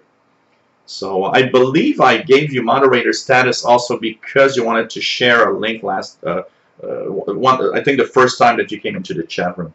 So that's why you have you're blue and you have a little wrench. So everybody that is a trusted friend is there. And for those that, you know, I get the requests all the time, hey, can I be moderator or not?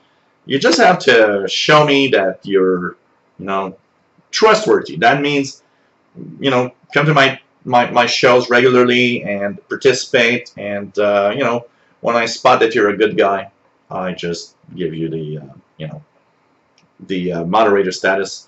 I like to have several moderators, because like that, if something goes wrong, and you know, not everybody can be out there all the time. There's always a moderator around to kind of remove idiots that will try to spam our chat room. So what else do we have here? Mark Schmidt, hello there. Nice to have you here from I believe from Maine. Nice to have you here. Hey Sean, take care. Sorry, there's like a little mosquito here. I'm not, you know, crazy or anything. So take care, Sean. Always nice to have you here. As usual. You know, Casey Red Dragon, everything that connects to an antenna, you have to be careful. You know, it doesn't show, but when we put an outside antenna, the wind, the snow, all of that, especially when it's very dry, has an impact and can actually create some electrostatic discharge within a receiver. A lot of high-end receivers, you know, like the Icon here, they have kind of a minimal protection already. They're made to leak part of it, but things like, you know, an SDR might not be as good as doing that. So having some kind of, you know, like a resistor or something that kind of leaks to the ground any electricity or electrostatic electricity might be a good idea. So yeah, one of the things you got to be careful, Dave, though, about the fact that, you know, of course, for $100 you can get an SDR plate. That is an amazing thing. But SDRs, you always got to remember one thing: SDRs are not for the faint of heart. You got to have a minimum of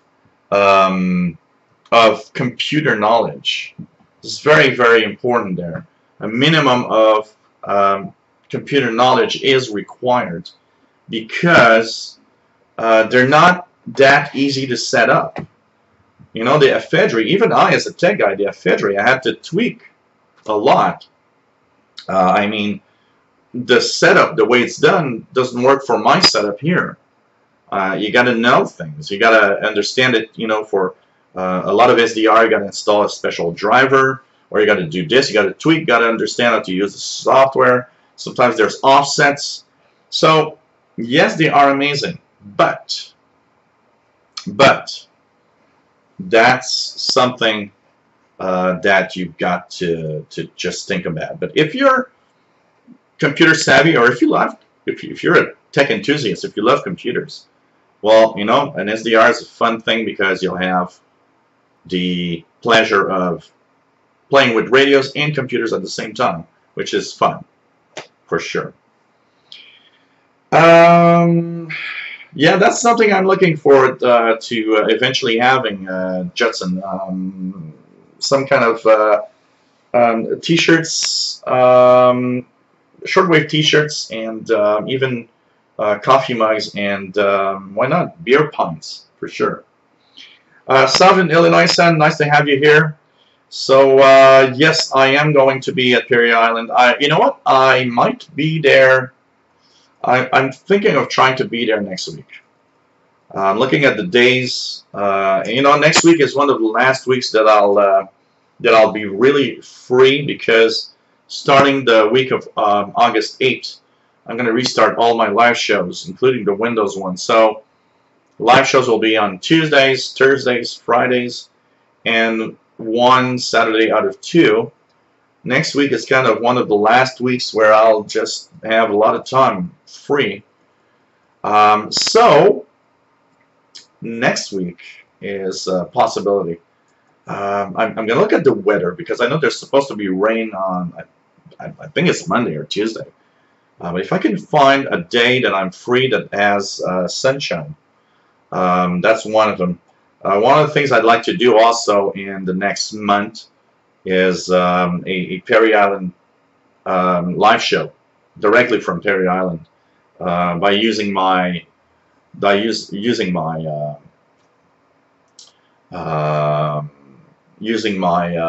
my phone, my cell phone connection, to actually send out the feed. So I think that could be nice. Michael Bott, hello there, by the way, says one of the places where you can fix radios, Mike Alexander at www.affordableradiorepair.com is apparently a nice place. He says that he has worked on 4 radios of his, and seems to be very happy. So Mike Alexander, and that's at www.affordableradiorepair.com. Okay, what else do we have here? Casey Red Dragon picked up a Panasonic RF2800 for $15 at a yard sale today, and seems to have a contact problem. That's common for these old Panasonics. I had one of the old Panasonics. I think it was the RF2200 in my case, and it was kind of on and off on some of the contacts and switches.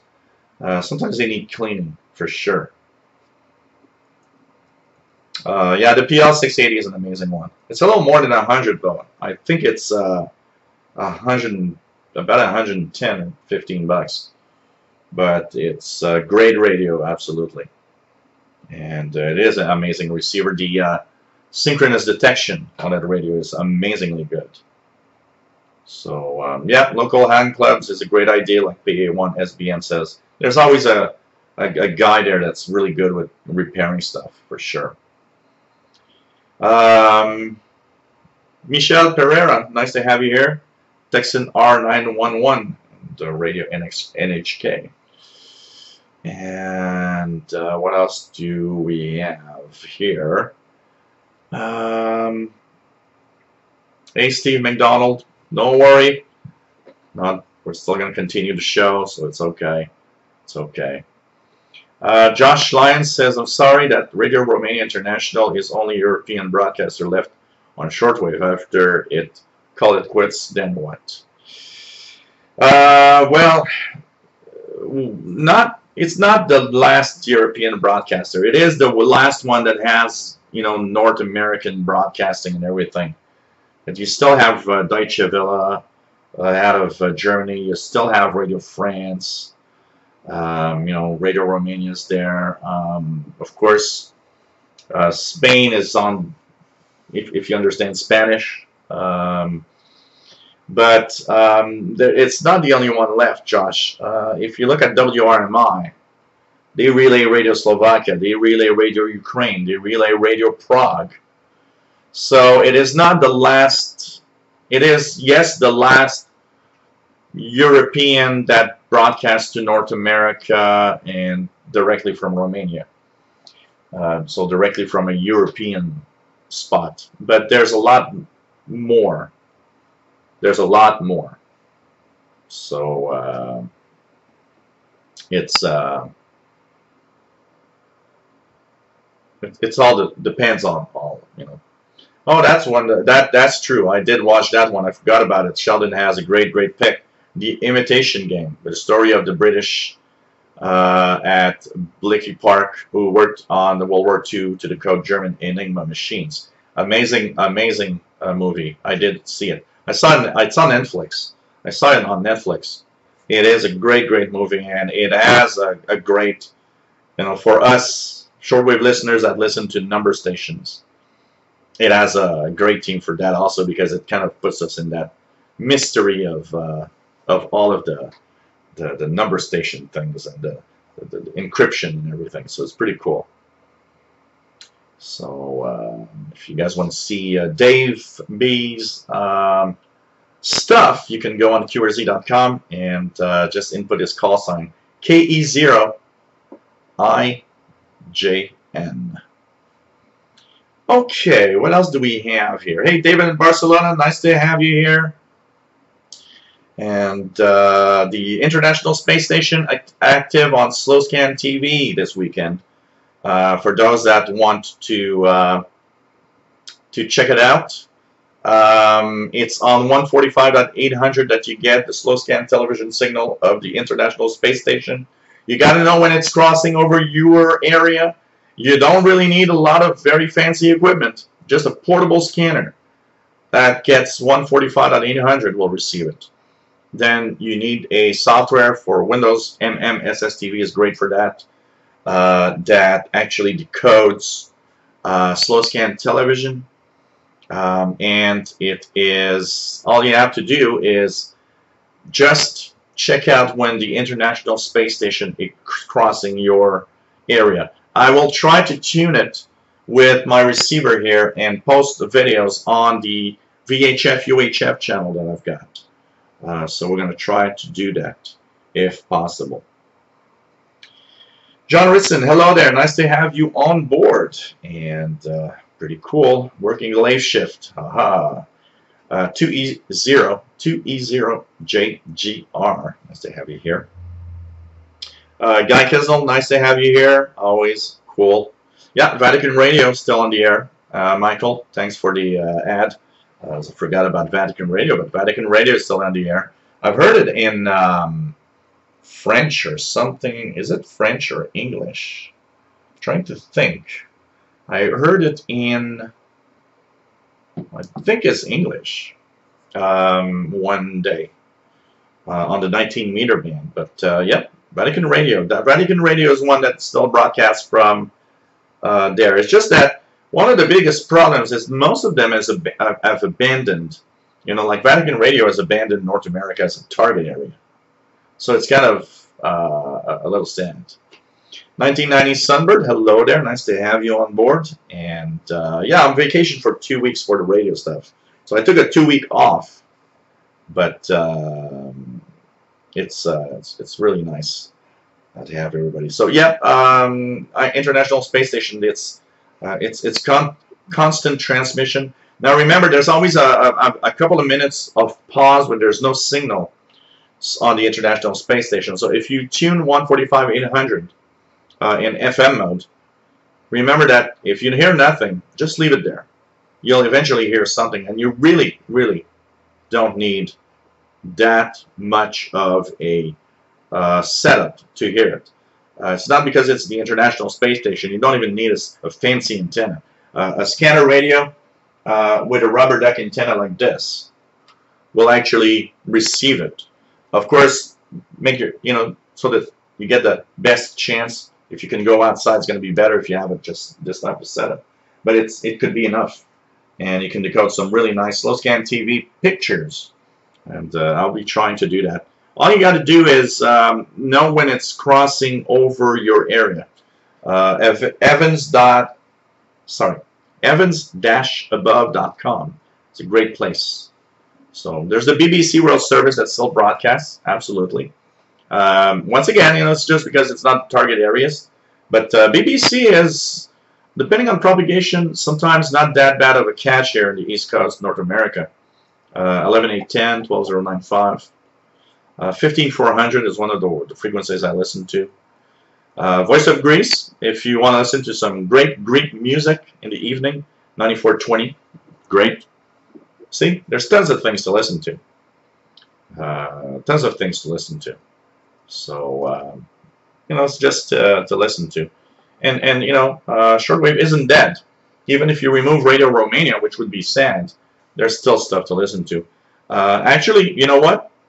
One of the things that I was thinking about on the shortwave side, in last week, for a couple of nights, I listened to shortwave.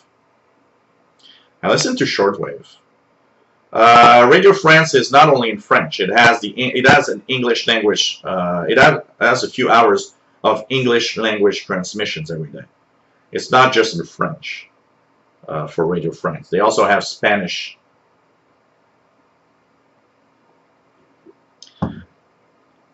But Radio Argentina, yeah, RAE, not RAI. RAI was the Italian one. But Michel Pereira, RAE Argentina, is their transmitter side is their transmitter has a problem, so they can't transmit from Argentina. But at 0100 hours UTC, kind of Mondays to Fridays, something like that, is on 9395 kilohertz via WRMI. So 9395 kilohertz off of WRMI is the English language transmission in the weekdays for North America, and it's pretty good signal here. So that's another one that's very nice to listen to. And like I was saying, yeah, Voice of Greece is also on 9935 9 exactly. 9420 is usually better, but it is not bad. VA7ZZT, nice to have you here. So basically, while I was listening on the few evenings this summer, I was actually thinking that, with the WRMI relays, we actually have in North America more stations to listen to in one evening than actually a couple of years ago, because these relays are now filling up the North American evening schedule with English language transmissions. So, you know what? In evening, just to give you guys an idea, okay, East Coast, okay, in evening, you can now listen to a relay of Radio Ukraine, 2330. That's 11580. A relay of Radio Slovakia on 11580 at 0030.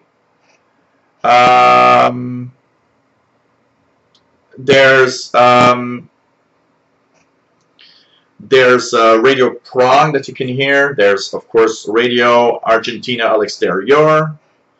They have a Radio Tirana one that's not that great for the frequency they use, but they have a Radio Tirana broadcast. But as we get into fall, I think it's going to be better because the shorter days will have that frequency propagate. Of course, there's Radio Romania, China Radio International.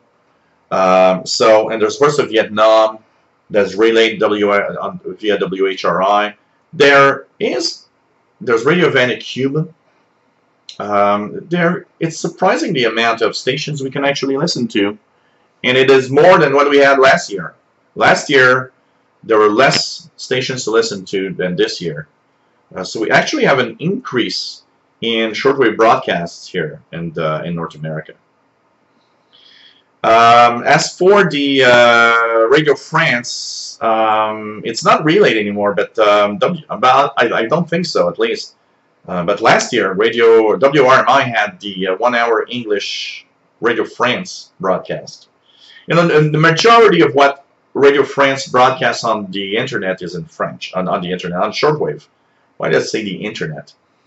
On shortwave is French. The majority of their broadcasts are in French, but they do have, I believe, some English. Let me just check that out here. We'll check out what times.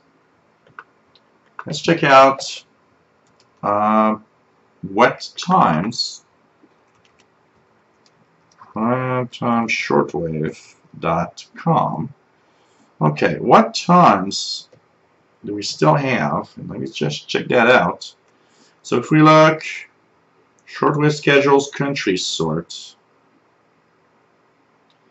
Okay, France is actually in English from WHRI Fridays and Saturdays, from WRMI, sorry, Fridays and Saturdays, 01 to 0200 on 11580, 02 to 03 Wednesday to Sunday, 11580. They're also towards Africa in English, 06 to 7. They are in 21 to 2200 via WRMI again on 15770. 2115, that's Monday, Tuesday. So there's quite a few English language broadcasts of Radio France. But the other one that's direct from France is the 06 to 0700 hours UT English broadcast to Africa, 11905 and 13725. So they are in English. They have several hours of transmission in English at that time. So yep, they are broadcasting in English. Okay.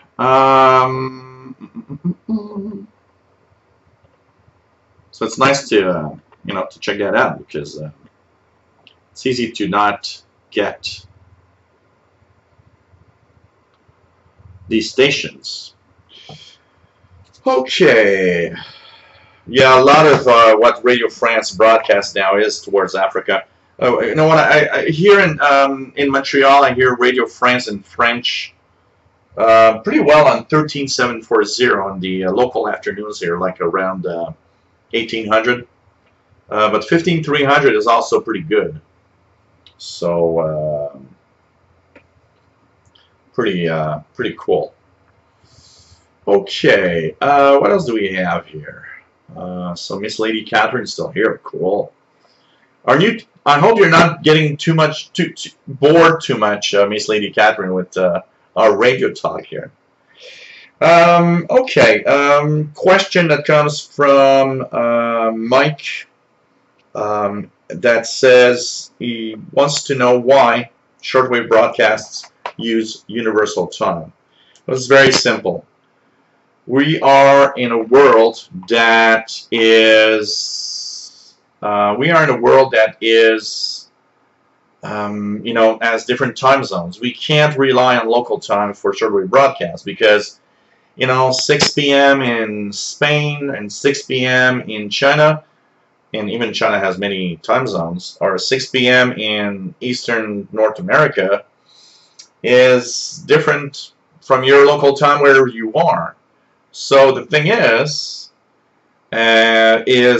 the fact that we need to have a common time that everybody knows that time in order to understand when a broadcast is all about and when it's going to happen. Universal time is there for that. It's what was called Greenwich Mean Time before. Now it's kind of, you know, universal time. So it's UTC, Universal Time Coordinated. So if you know your UTC time difference with where you live, well, every shortwave listener knows it's, you know, like right now we know we're getting into 2200 hours UTC. So there's no question, you know, if you see that oh, that station is broadcasting at 2200 UTC. For example, Voice of Turkey to North America is about to start. Let's check out if there's something to listen to here. Yep, Voice of Turkey. Look at that, guys. Voice of Turkey interval signal 9830 kilohertz. They're about to start their English language transmission to North America. Another station. So, well, that's one European station that still broadcasts to North America. Here, we found another one here, Voice of Turkey. So, you know, shortwave is not dead, and I don't want to hear people saying it's dead, because it's not. There's stuff to listen to. Really, there are. So I can tell you tons of little things. You just gotta, you know, tune around, look at the schedules. There are some stuff to listen to. It's very, very interesting. So by having a UTC time, a universal time, we all know what time it is. So 2200 UT for everybody, we all know when it is. This is the Voice of Turkey's English language transmission, broadcasting from Montreal Canada bands between 1830 and 1920 UTC and 978 kilohertz to Europe. Between 2014 and 2120 UTC in the 31 band and 9620 kilohertz to South Asia and Australia. Between 2200 and 2200 UTC in the 31 band and 9830 kilohertz to Europe. Based in USA and Canada, and in the 19 band on 1550 kHz between 1630 and 1740 UTC for Afghanistan, Pakistan, India, Uzbekistan, and Turkmenistan. The Voice of Turkey is also based between 400 and 400 UTC in the 31 bands and 9515 kHz in Europe, the USA, Western Canada, and Canada. Between 200 and 400 UTC in the 49 band or 6165 kHz for Iraq, Syria, Iran, and the Arabian Peninsula. You can listen to us on the Electra 3A and 13A satellites and on the internet at www.trp.net.tr through the Voice of Turkey link. Please note that transmissions broadcast between 2300 and midnight UTC and over 400 and 500 UTC will be pre-recorded. Our email address is englishdesk@trp.net.tr. So Voice of Turkey, 9830 kilohertz in English right now. So by knowing that it's at 2200 hours universal time, I know that for me it's 6 p.m. at my local time.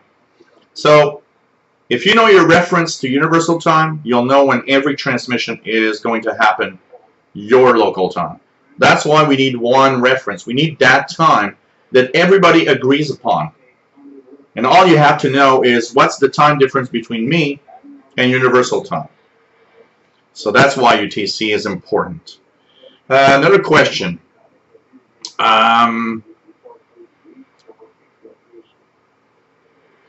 This one comes from François. He lives in Gatineau, which is like roughly 100 kilometers west of me. And he says, I'm curious. I've got a ICOM ICR 75 receiver. It's, from what I hear, a great radio.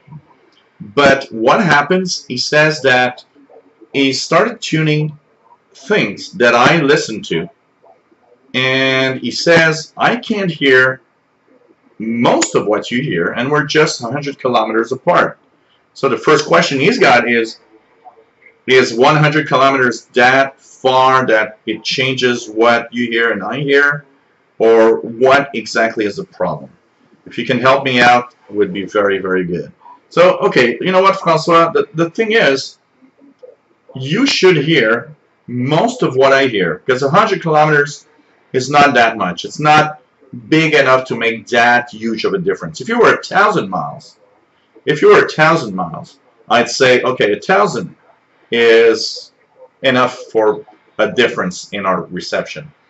I suspect two things here. I suspect you might have a lot of noise. Because today, you know, when people say, I don't hear half of what you hear, I just want to say, it's mostly, for me, mostly because you might have a lot of noise where you are.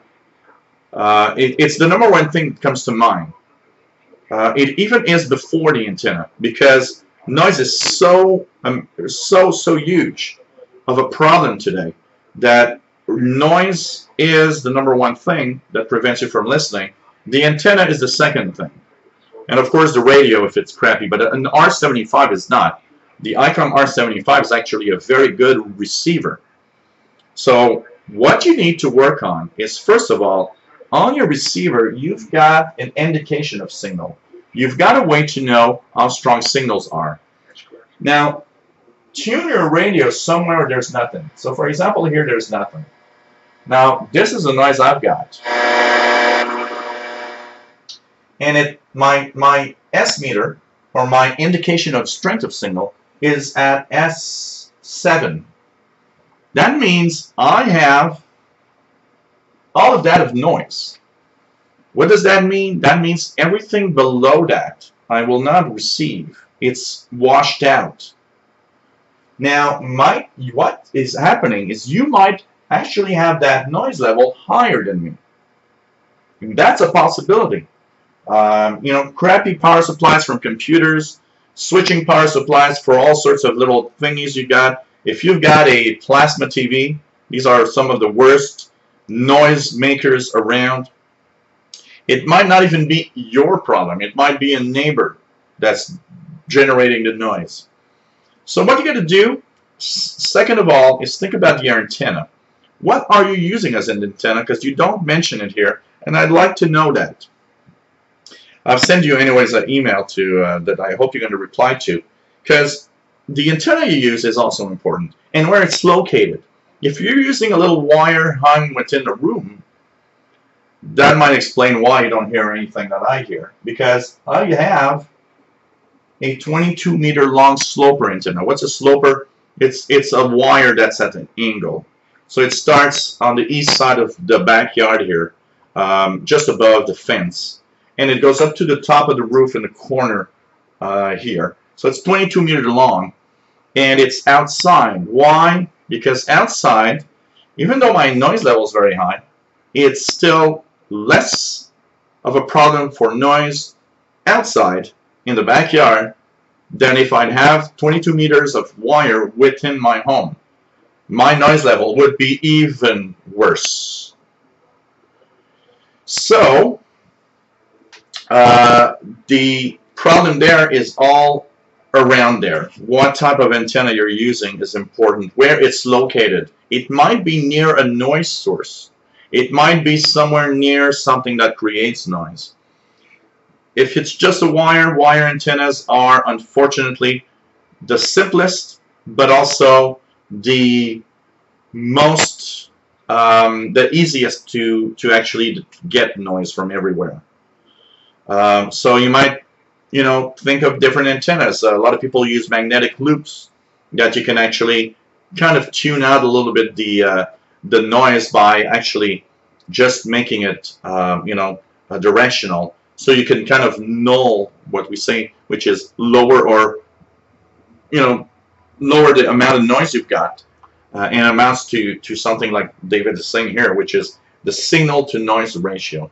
You know what? I have a lot of noise, but I have a signal to noise ratio that sometimes is still better, even though my noise is very high. It's still better. So the signal is strong enough that my signal to noise ratio is actually not that bad. And you know, I am still amazed that even with the noise I've got here, at all that I receive here actually.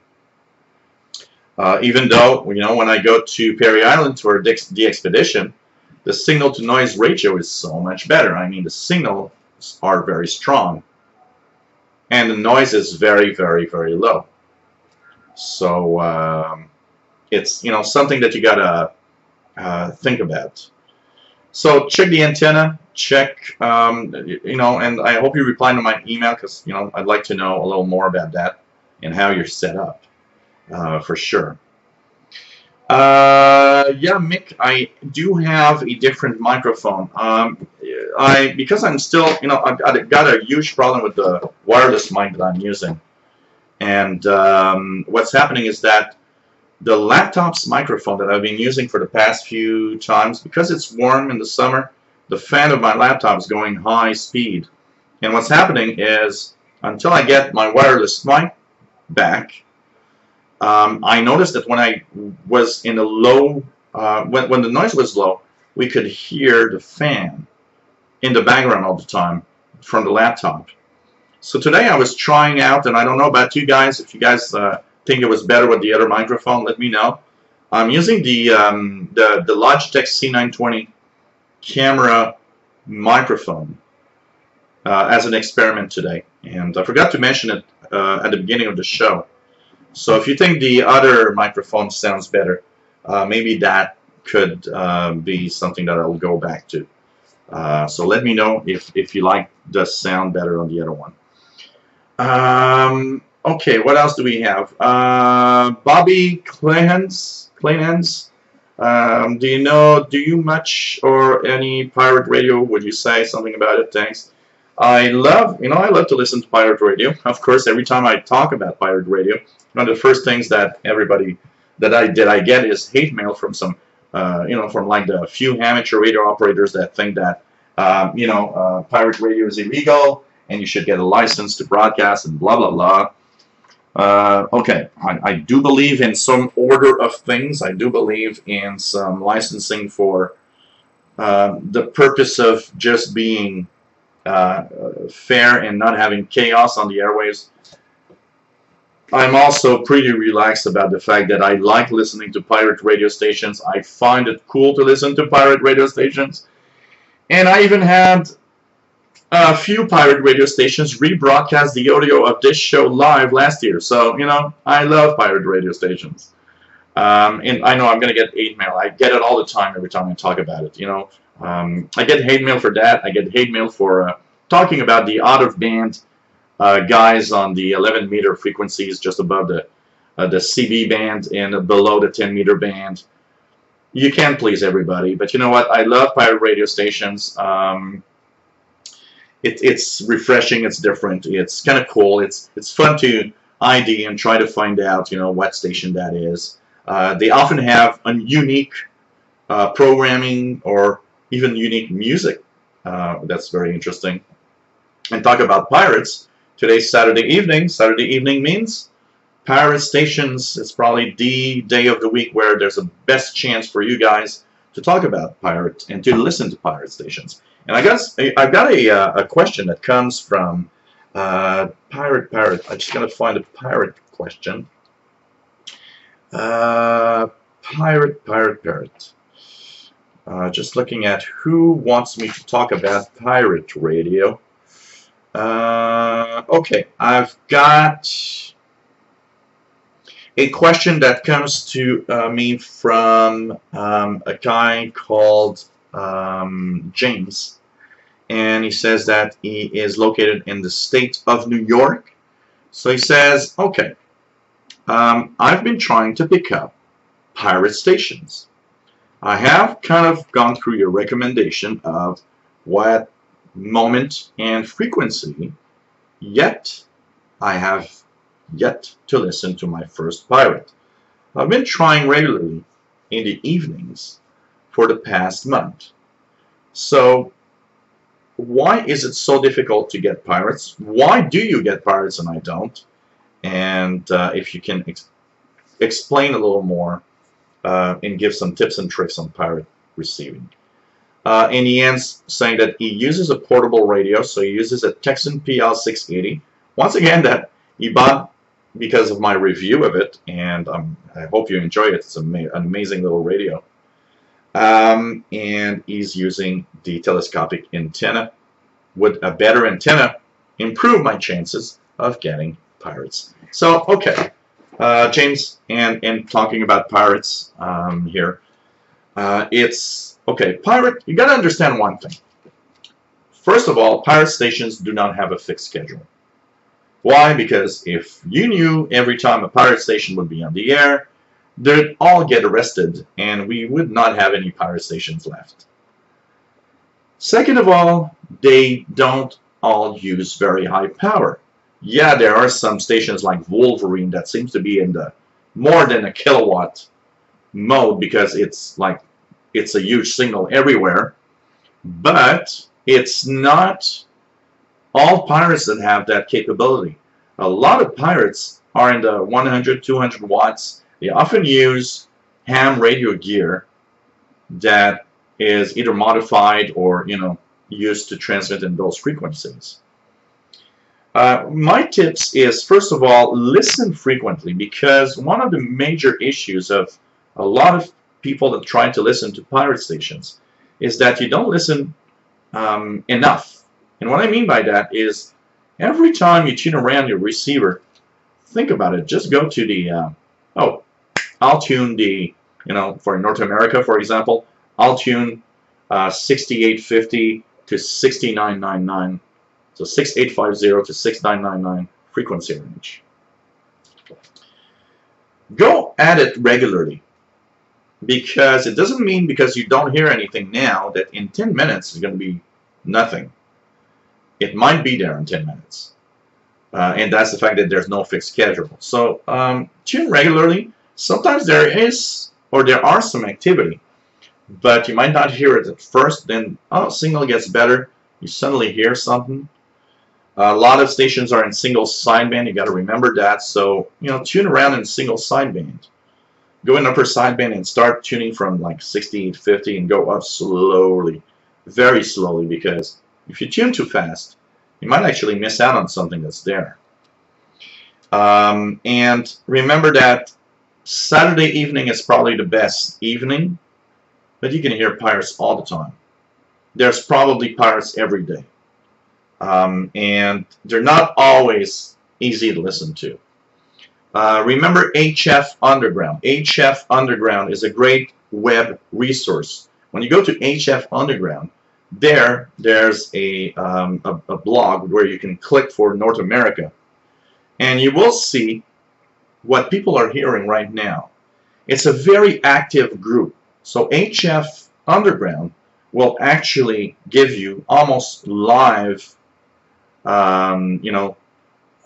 information of pirates that are on the air as we talk, as we speak. So you might help yourself with that. You might say, okay, I'm going to go to HF Underground. I'm going to look, oh, there's a pirate. Apparently there's a pirate. Okay, what frequency?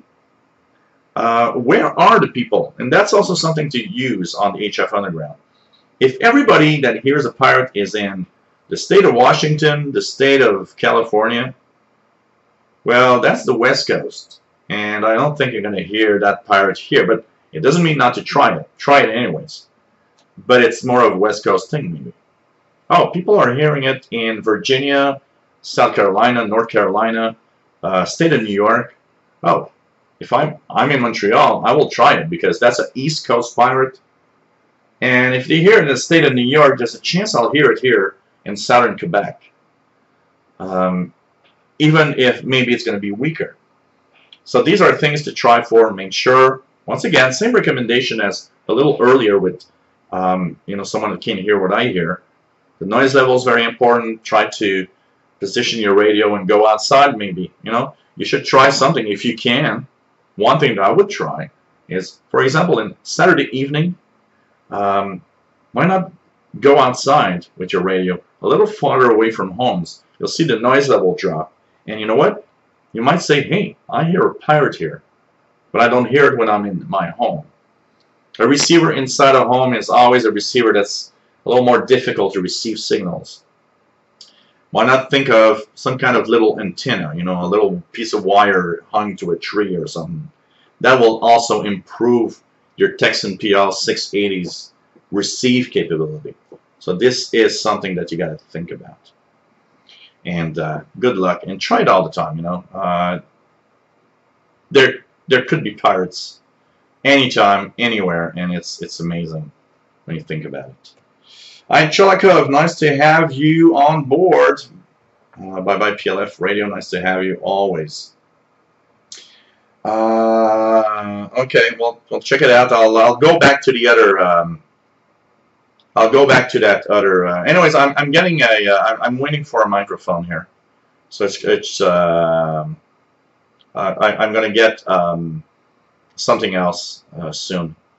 So thanks for the input, because you know I don't know that. I don't listen to my own broadcast, so I have no idea when I do something. So I'm going to yeah. Well, you know, Danny, radio shortwave. I had a wireless microphone. You guys remember I had a little clip-on wireless mic, but it broke down. I actually ordered a kit that doesn't work, so I sent it back, and now I'm actually checking out a better way to do the live shows. Actually, I'm thinking of a more professional microphone with, you know, that's going to be hooked to, like, you know, the desk, and that I can bring to me. So it's going to be way different and much more professional in the sound. So I will have. So, and yeah, HF Underground is a fantastic place. Yeah, and you know, last thing I could say about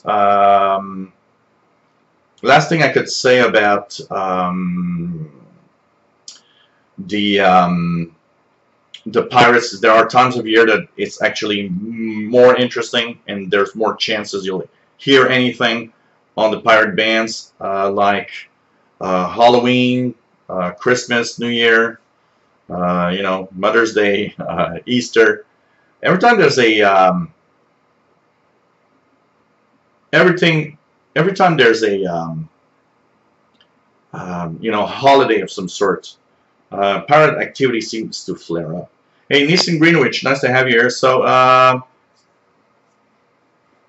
here in the International Space Station now in Dublin. That's cool. That's cool.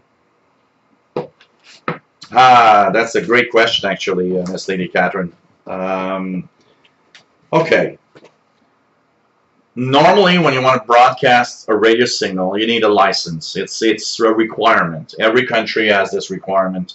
In Canada, if you want to broadcast on amateur radio bands, you got to have an amateur radio license. You got to, you know, get that. You won't be able to do that if you can't.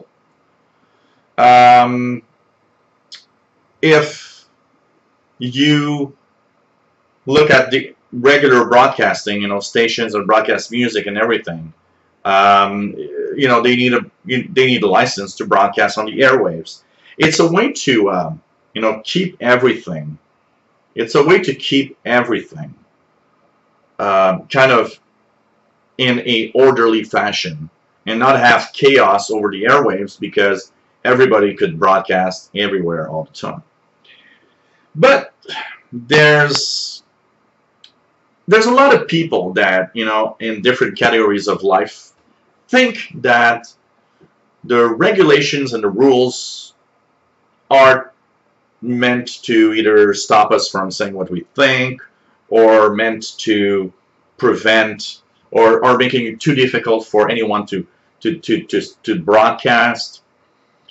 And there's a part of the people that think that the airwaves, the radio waves, should be free to everybody that wants to express themselves in some way. Pirate radio is there for that. Pirate radio is a bunch of guys and girls that simply believe these frequencies are there. They are not government owned, even though you're still not allowed to broadcast. But they believe in what, you know, some people call free speech. They believe that you should be able to transmit your ideas, your program, your, you know, way of thinking and way of life without the government always messing up on what you're doing. Pirate activity is kind of on that. It's, we should be able to broadcast if we wish, and the airwaves are not something that the government owns. It shouldn't be like that, and we are allowed to do what we want. But of course, they are illegal in doing that. Another thing that makes it very, very difficult for a lot of people, you know, say here in Montreal, okay, say that I would like to start a small shortwave station. and broadcast to North America. It would cost me in certificates, licensing fees of all sorts, what you got to do with Industry Canada to get the license to do something, probably several $100,000. I don't have that kind of money. Only people and only corporations that really have a lot of cash can pay that type of money. So broadcasting would be impossible for me. Even though my intentions are of the type that they're positive and they're nice, It's like I would have a nice and decent shortwave radio station personally, but the thing is, I don't have, a couple of $100,000 to pay for everything that's needed. And even if you paid a couple of $100,000, you're still not approved, you're still not on the air. It's very, very complex. As Sheldon points out, shortwave pirates we are talking about are not like some of the FM pirates in the US, for example. The shortwave pirates are usually only on for 30 minutes or an hour at a time. Yeah, that's also different, because there are some FM pirates that are like broadcasting full schedules all day long. Most pirates on shortwave are like 30 minutes an hour. There are a couple of more daring pirates that are like for a couple of hours, but usually isn't that long. And it's very, very complex issue. There's a lot of regulation, probably too many rules, too many regulations, by the way. Like in everything, everything has at some point so many rules that at some point you're like, the hell with it, I'm not going to do that. It's like too complicated, unfortunately.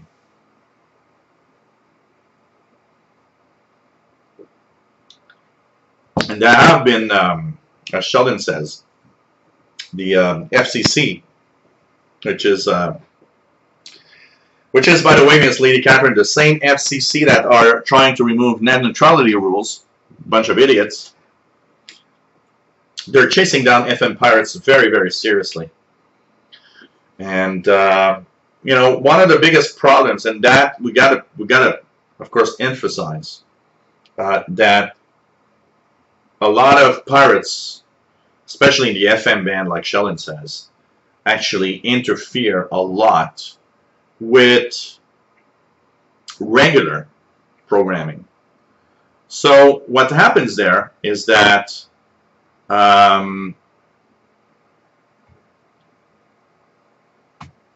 because they interfere with others, it is a bad thing. There's pirates and pirates, and a lot of pirates are decent in the sense that they actually try to do things in preventing, not interfering with really, intentional broadcasts. But there's some pirates that do a lot of interference. Some pirates, there were some pirates that were set up badly on the FM band sometimes that interfere even with air traffic control stuff. Now these are really, these are the kind of bad pirates, basically. So, it's a very, very, very complex issue. But it's very, very difficult. KC1HOX, nice to have you here, says the FCC is closing down regional offices and they only chase down pirates when there is interference generally. Yeah, that's, pretty much all the time, kind of that thing happening. Almost in every sphere of illegal stuff. Most of the time when there's the cops or the FCC or there's something involved like that, it's because they interfered with something or somebody complained about it. A lot of times when nobody complains and nobody says anything. And you know what? I get so much hate emails when I talk about illegal broadcasts. Pirates, 11-meter CBRs that are out of the band, you know, they're out of the regular CB band and using huge power, that I can bet you that there's a little percentage of maybe ham radio operators or you know, frustrated people in general, that when they hear something illegal, they just file a complaint because they're like, that's illegal and that's not right. You know, there's always these very straight people in life that believe that if we don't abide by the law at 100%, we should all go to jail, which would mean that 99% of us would probably already be in jail. Me first. So there's that type of complaint also that probably plays in here. There are some people that think that they are doing something good for society by complaining all the time. So, you know, it's something that it's very complex, I gotta say. Yes, Mike. Pretty cool. The HF, the AirSpy HF Plus, yeah, absolutely. I'm looking at all of that. It's pretty cool. KC1HOX. Oh, cool. Hey, cheers. Cheers for you. Hey, Manuel Medina. Nice to have you here, as usual. Well, you know, there are some things that are kind of bad when a guy pretends to be a cop. That's kind of going a little too far, I think. I gotta say that.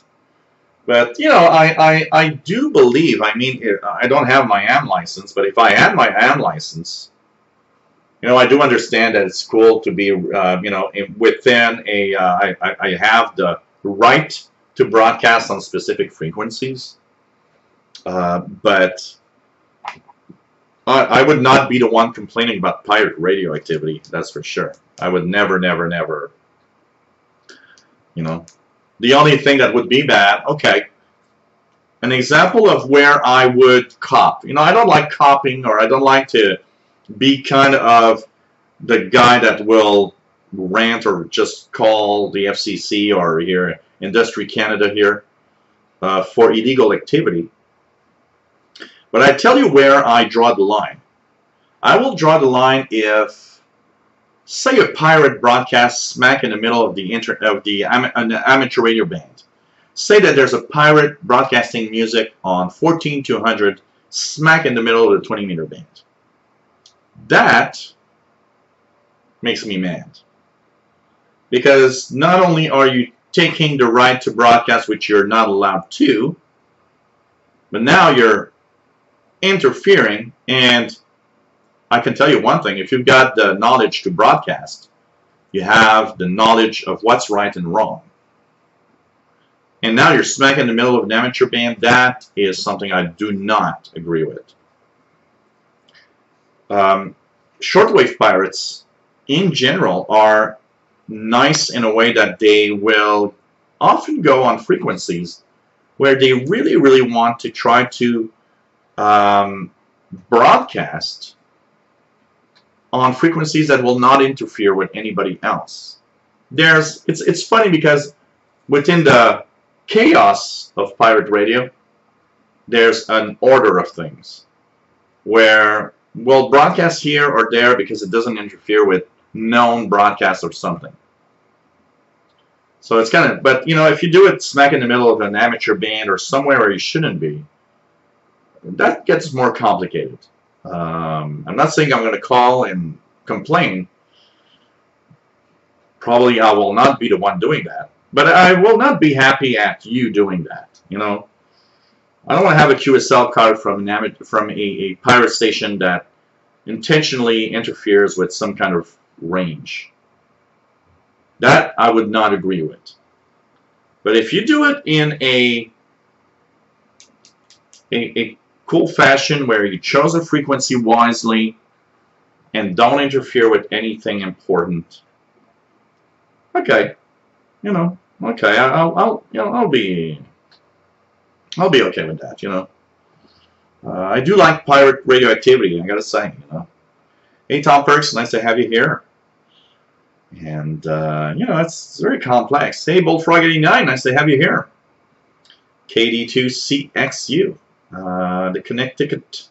The connection of St. Lawrence River and Lake Ontario. Nice to have you here.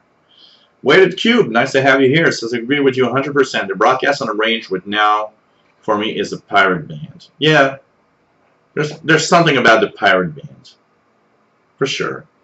You know, just don't interfere with important stuff. Oh, I didn't know it had its own meter band. The Euro pirate band, as David says, is the 48 meter band. Aha. Hey, we're at 2 hours 34 minutes. It's going well. You know, time's going fast. I have a few more questions I want to go to. So you're watching the Shortwave Radio Show. This is a show every week. We alternate between Fridays and Saturdays. So the next show, for those that wonder, is going to be next Friday. And next Friday is July 28th. So July 28th at 2000 hours UTC. And I'm not sure yet, but it's possible that this coming either Tuesday or Thursday, I will have a new installment of my Shortwave Radio for Beginners, where we'll be talking about antennas. So I'll keep you guys up to date with that for sure. For those that wonder, by the way, how to know when live shows are happening, I do send an email to everybody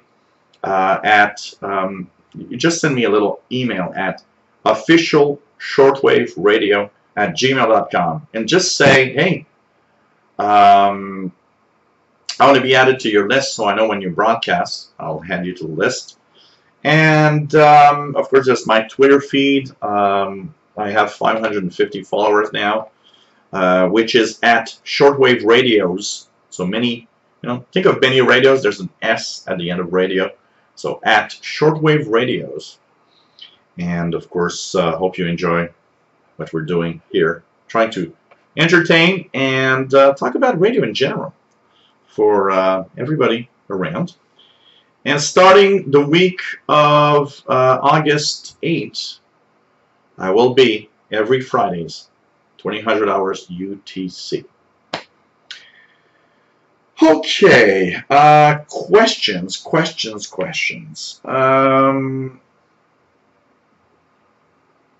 Okay, what's above 20 megahertz? This is a question that comes to us from Frank, which is in Tampa Bay, Florida. Frank is a regular viewer of both my windows in this channel.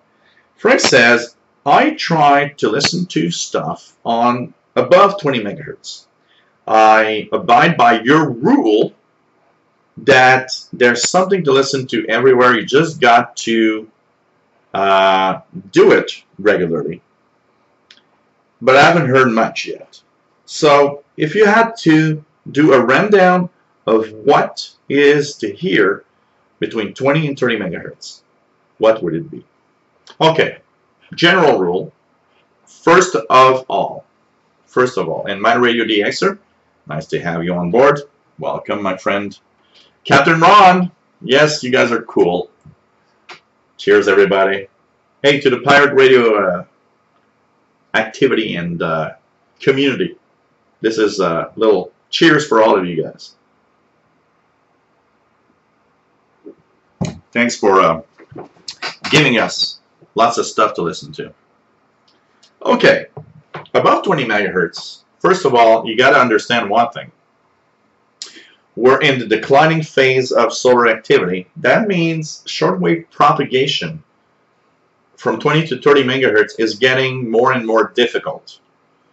It doesn't mean there's never nothing. And you know, I get that all the time from people that leave comments on my channel saying, well, you talk about a 10 meter band and there's never any amateur radio activity there.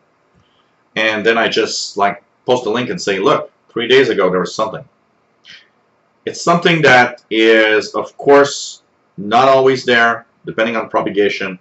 There's different types of propagation that you have to take into account. For example, sporadic E-skip might bring bands alive, even in low solar activity. You know, I see this all the time. People post in, you know, when I hear, especially, I got to say one thing. when I see a licensed amateur radio operator post on my channel, oh, I'm a licensed ham, so I can tell you something. I know what I'm talking about. And the 10 meter band is going to be dead for the next years because of low sort of activity.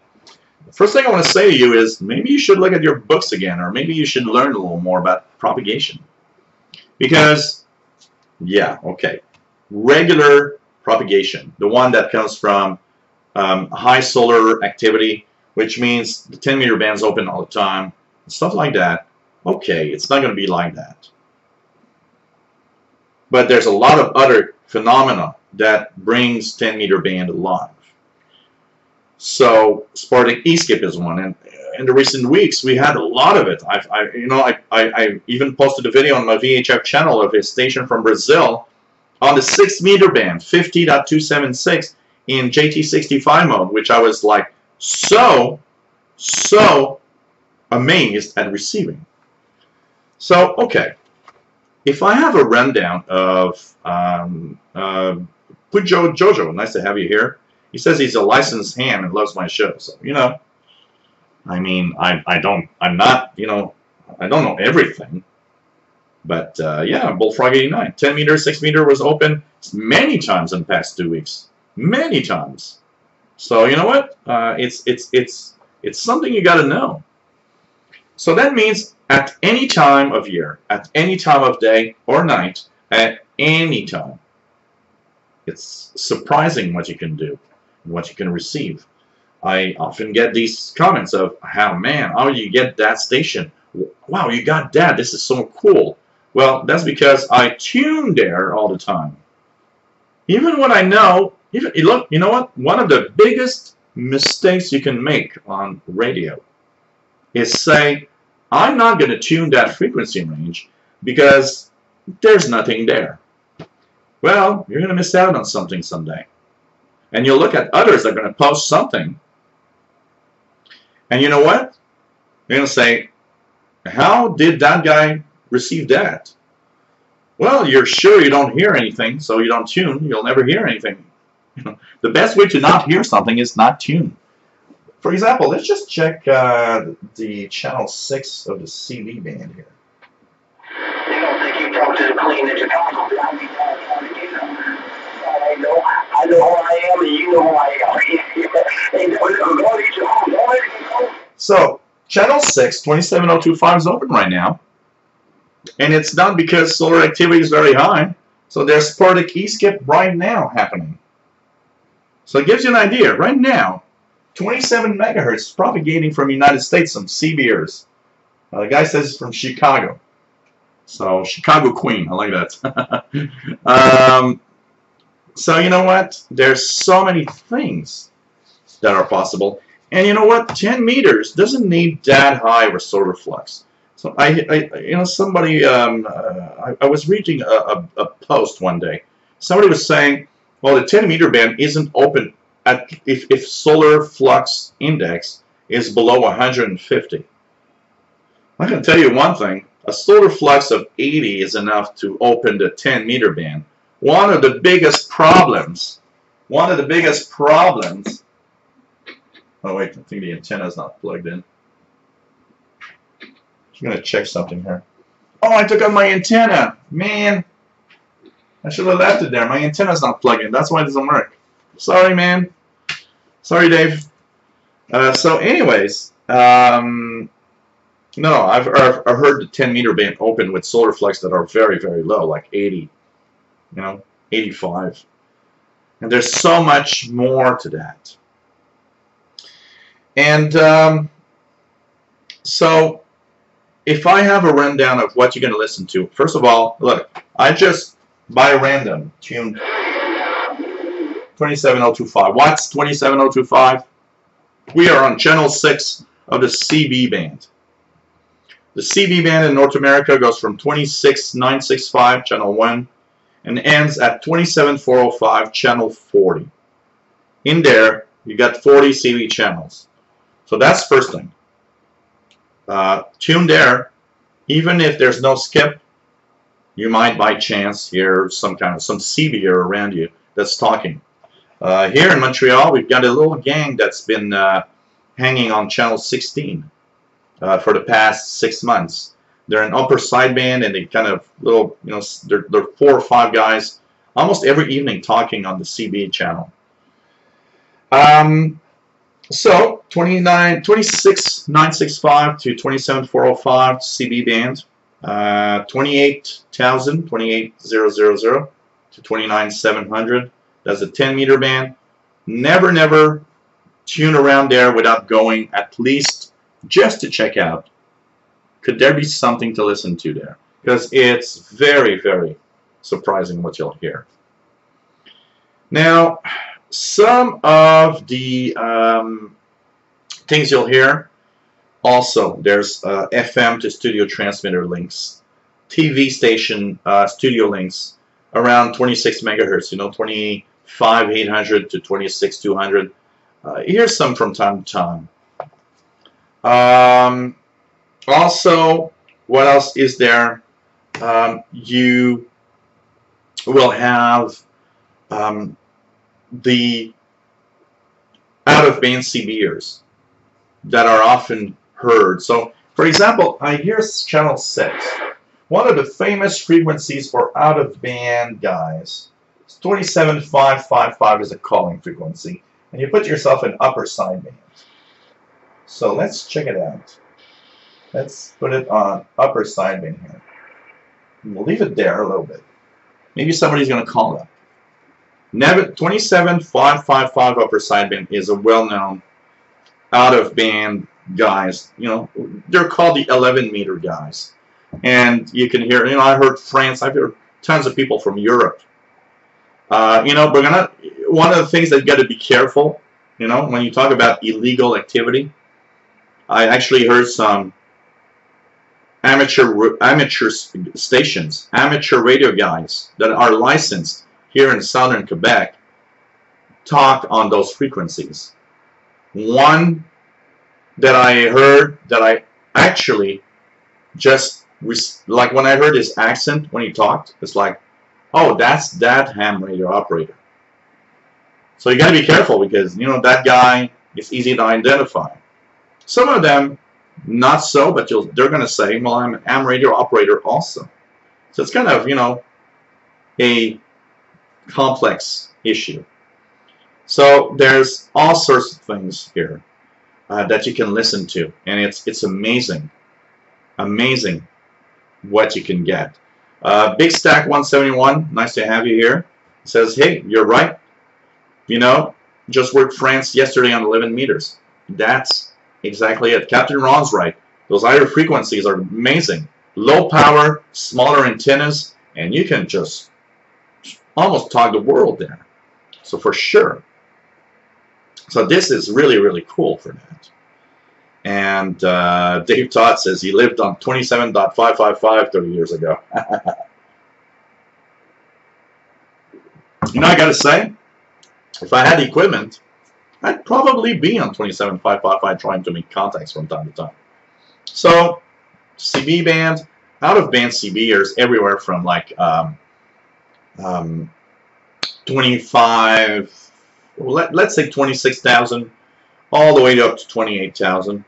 Of course, most of them have the right of mind, the correct notion that you don't go through the 10-meter band because it's going to be, it's not a good idea. Stay in there. You're not interfering except with, you know, other out-of-band CBers, for sure.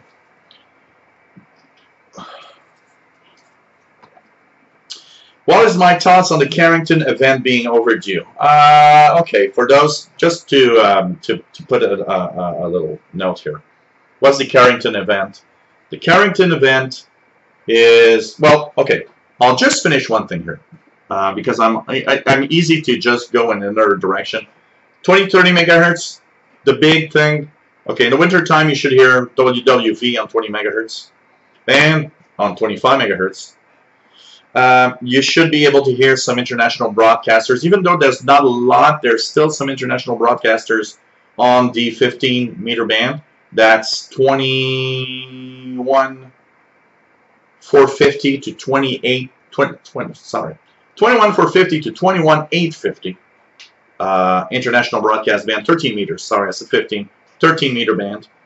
Amateur radio operators, 21,000 to 21,450. That's the 15 meter band of amateur radio. Between 22, 23, 24 megahertz, there's utility stations. Not a lot of them, but try it out. Sometimes you'll hear stuff. It's pretty surprising. I heard that station in California at Point Reyes that actually broadcast the weather on 22 something about a month ago. So, you know, 25 megahertz, some studio link transmitters, 26, 27 megahertz, out of band CBers. The CB band is there also. 10 meter band. Try it regularly. You'll hear something for sure. Even if you don't hear something, even if you've tried 20 times. One of the biggest mistakes I've ever done in my life in radio listening is to say, I'm not going to try that. I don't think I'm going to hear it. Doing that probably made me miss out on a lot of signals. Now today I understand that you got to do it. And I have tons of signals that I posted videos because I did it, and that's it. Okay, now we can continue. So, Jay Watterson, what are your thoughts on the Carrington event being overdue? Carrington event, what is that? In 1850, there was one of the biggest solar flares ever recorded. Okay, back then we didn't have a lot of technology. We had the telegraph. It's a major solar flare that happened on the sun. And that solar flare, when it reached Earth, it was amazing. Okay, it was so strong, and the effect on the geomagnetic field was so big that they actually could see aurora borealis, in Cuba, and that's really south. So imagine, I got a lot of difficulty seeing one here in Montreal, which is 45 degrees north. So imagine, they see it in Cuba. That's another story. Telegraph stations, you know, they were using little paper things on the telegraph.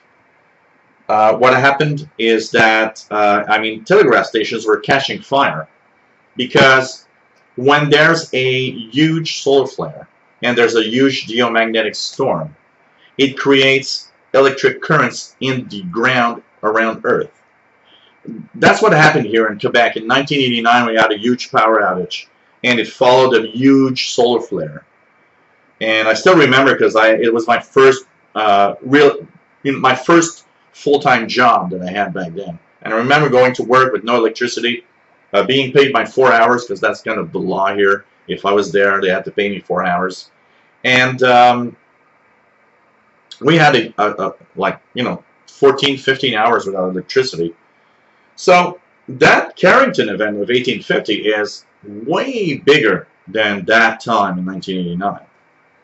If the Carrington event would happen today, we would be in really deep trouble because power stations would actually go offline. They'd just be the huge transformers, and the power would just, they would almost explode because of the overload in electricity.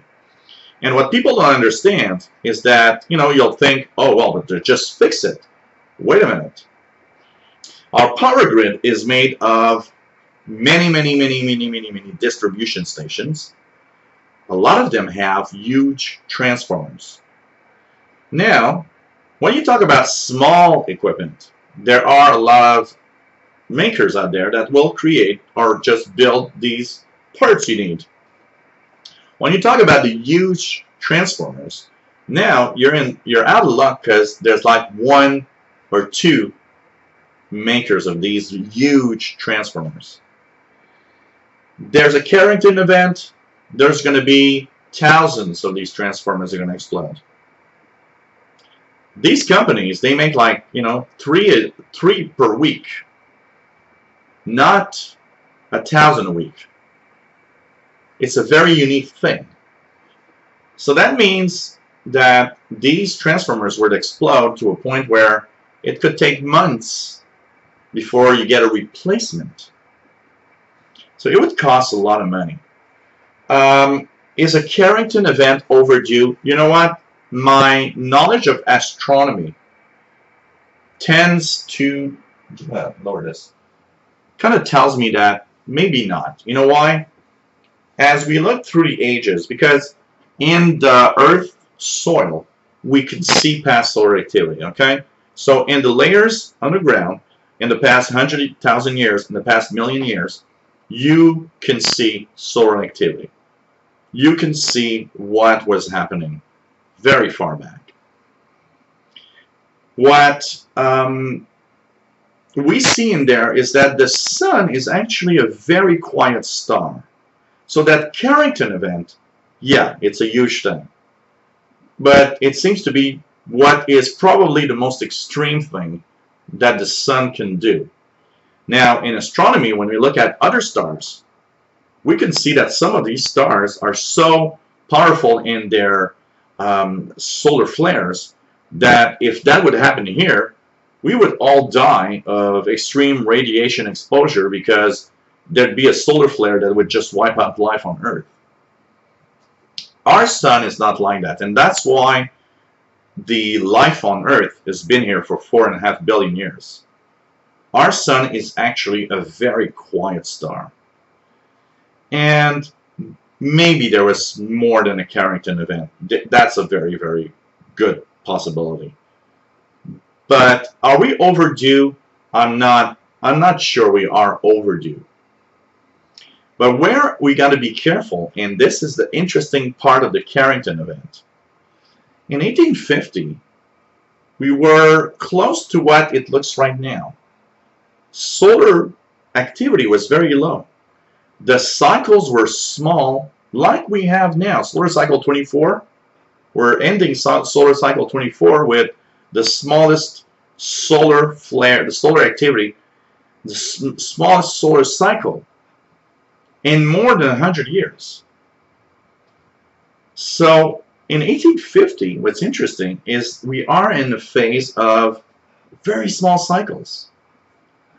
And it's kind of interesting when you think about it. It's very small cycles, but you get this huge flare that is humongous. And what it tells us, okay, I'm not saying that we're going to a Carrington event, but what it tells us, even small solar cycles can produce amazing solar flares. And one of the last things that we learn about the 1850 Carrington event is that there's not only a solar flare that's happening, that's very, very huge, but we now understand one thing about that event, is that the charged particles from the sun and the charged particles from our geomagnetic field aligned in a way that it amplified the power of that flare. We now understand that when a solar flare, you know, we had some huge solar flares. We had quite a few X flares. X flares are amazingly strong. X flares is like 100 million atomic bombs. It's huge. But they have some impact, but small impact, even though they're amazingly strong. But one of the things that we know now is that that impact is dependent on how the polarity of the charged particles line up. And when they line up in precisely the perfect way, that same flare is now amplified by 1,000, by 10,000 in power. It's like the dynamo just gets out of hand and it gets crazy. So the Carrington event is a huge flare plus perfect alignment of particles, and it was just a crazy thing. In New York, you know, there was a report that in New York and London, people could read the newspaper at 3 a.m. because the auroras were so bright. I think it's in California. It was the time of the gold rush. And in California, they had no clocks. So it's like they actually woke up and started cooking breakfast. It was so bright, they thought it was morning. So it gives you an idea of how amazing that event must have been. How amazing people that have lived to see that probably were, you know, just bewildered by the immense thing that was happening. That event was just humongous. So that's my thought on the Carrington event. You guys can see that I love talking about astronomy, about all of that. Vianney Arsenault, bienvenue. Hello there. Nice to have you on board. VA2VMA. Nice to have you here. Nice to have you here. So pretty cool. Pretty cool. Yeah, there's still some. If you look at the list of shortwave broadcasters, there's still quite a few international broadcasters that use a 13-meter band. I hear them from time to time. TOT says, I spoke to the west coast of Africa from Toronto on 27555 with 100 watts. Absolutely. Hey, Jeff Miller, nice to have you here. So, you know. Yeah, been a long time. I don't think international broadcasters will use the 11-meter band, 25 megahertz ever again.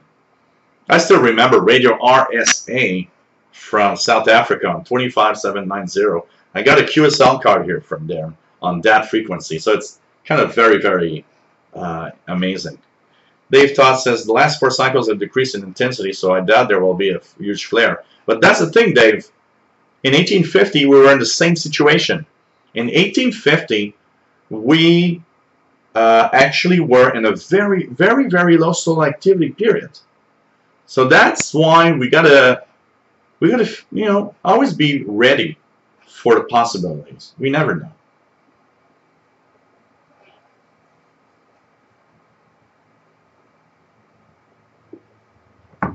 Well, I can tell you one thing, KC1HOX. The Carrington event is so strong.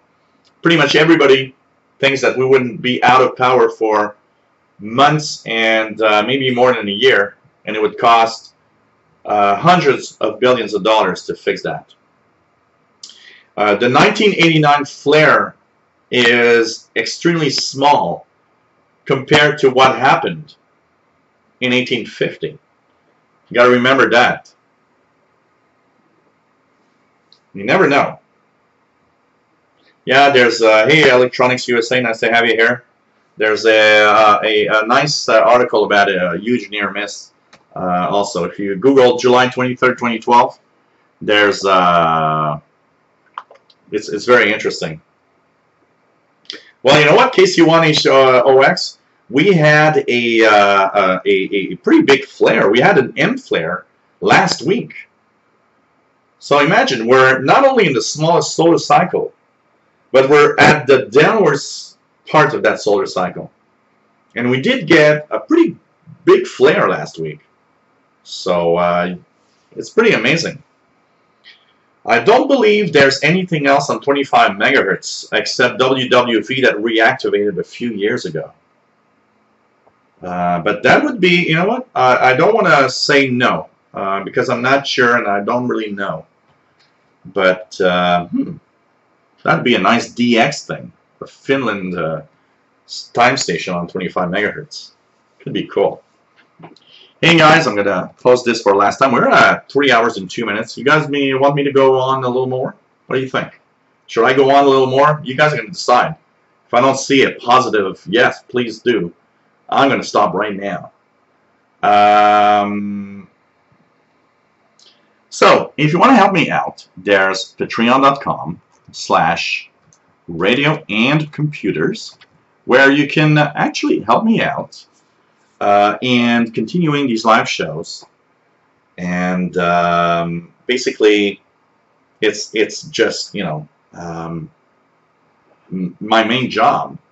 I've kind of, you know, lowered or kind of made my tech jobs more of a second thing to just do, you know, this as my main job, and I love doing this, and I love talking. You guys probably see the passion in how I just love doing what I do. And so patreon.com/radio and computers. And you can, of course, do a one-time donation at the PayPal address, which is paypal.me/shortwave. This is now my personalized PayPal for Shortwave. And, of course, if you have my Yahoo email that you've been sending out something, it's still good. It's the same thing. It's just you know, kind of personalized thing that I have now on PayPal. And I want to thank everybody that has donated. And so everybody wants me to continue. So, you know, I'm having fun. I haven't been live in 2 weeks. For some reason, it's kind of recharged my batteries a little bit. It's kind of cool. So anyways, if you can help me out, it helps me continue. If you love what I do, please, really, really, you have no idea how important this is for me. Without donations, I could not continue. And I could not devote as much time to all of that. So thank you, all of you. Jason Wallace, nice to have you here. So one more, in case you want, HYH says one more beer. Bullfrog wants to get another gin and tonic. Cool. Hey, take care, PA1SBM. I know you guys in Europe, it's kind of late, so take care. For whoever, I forgot who, forever talked about the new GT8 mode. No, I have not done any listening. I have not logged anything on that new mode. I really have to do something. Hey, Tim Robinson, nice to have you here. Been a while. It's nice to have you on the chat again, for sure. Well, thank you, Dave Todd. It's always nice to be here. So, well, don't worry, way to cube. You know, I know that's not everybody that can donate. I know it's not always possible for everybody to do something, and I just want to say that, you know, if you are in a position where you can donate, please don't feel bad, because I'm happy to do this, and I totally understand that. So don't worry about it. I don't want to have people feeling bad because they can't donate, or anything. You know, it's if you are a regular viewer, maybe it's a little sad what I'm going to say here, but I'm just going to say it anyways. One of the things that I've noticed with Tom is that, I see it with I could see it when I did a lot of tech jobs. The most generous people are not the richest ones. The most generous people are the ones that are average or even poor to some point. And they're much more generous in general. Of course, there's the exception, the rich guy that does give. But, I see it here exactly the same. I see here that when I learn more about most people that I see in the chat room here and the Windows channel and everything, I notice that the people that are more in the average or even in the below average because of some, unfortunate events in lives are much more generous. And, when I get someone that comes on and rants about, talks about his multi-billion-dollar radios, well, not that much, but and is there all the time and never gives a dime. You're like, okay, But of course, I don't ask anything of anybody, and it's quite all right. But sometimes it makes you think, who are the best people in life? It's curious. So, what else? Okay, Mad Radio DX. No, I've not. FT8. What are the frequencies for FT8? Are they close to the GT65 or anything like that? What are the frequencies? Did they assign a specific frequency range in the AM bands for FT8? Something like that. I'm just curious. Just curious. No worry, John Ritson. It's quite all right. Enoch Nevdal, nice to have you here from Norway. Pretty cool. Pretty cool.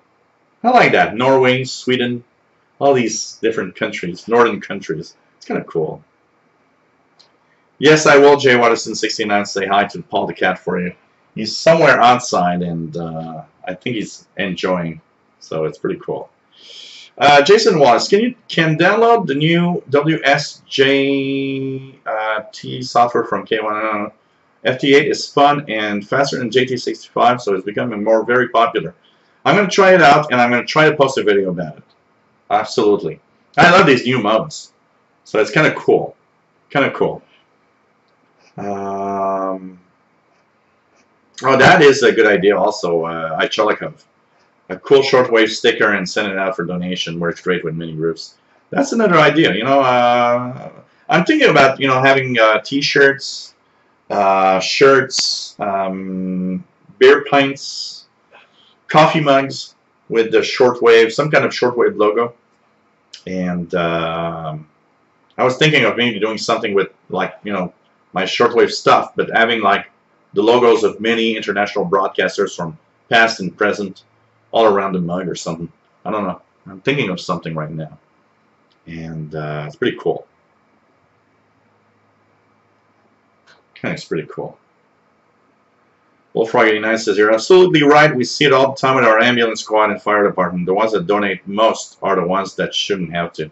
Exactly. Exactly. Hey, Tim. Nice to have you. Hey, we're gonna be of course. Well, I'm coming back August 8th, but August 17th is also you know, we're gonna have some fun. Thanks for the donation. You don't have to donate, Tim. You know, it's your birthday. I can pay myself some beer for sure.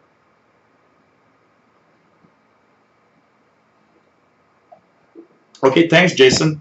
So 14074, 2 kilohertz below JT65. 14074, 7074. I will actually try that. I will actually try that. I will actually try that. 10136, 3573, 28074. I have to try that. I have to do that this weekend. I have to try that. There's the International Space Station also that I have to get some slow scan TV.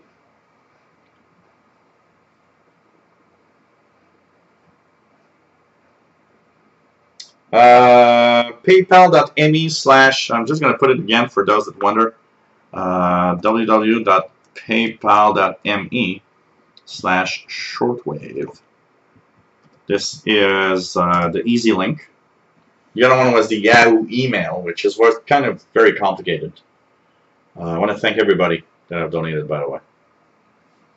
Okay, and we have a few more questions. I'm going to continue on a little bit.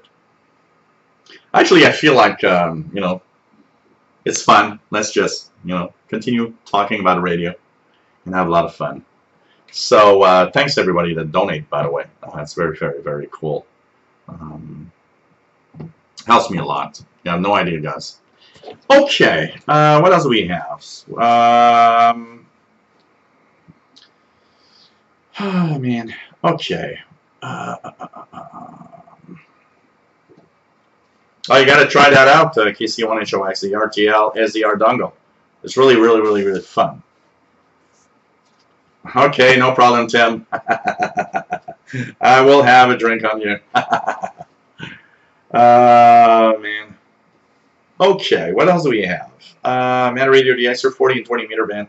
Yeah, like JT65. These are two of the best tones for that, for sure.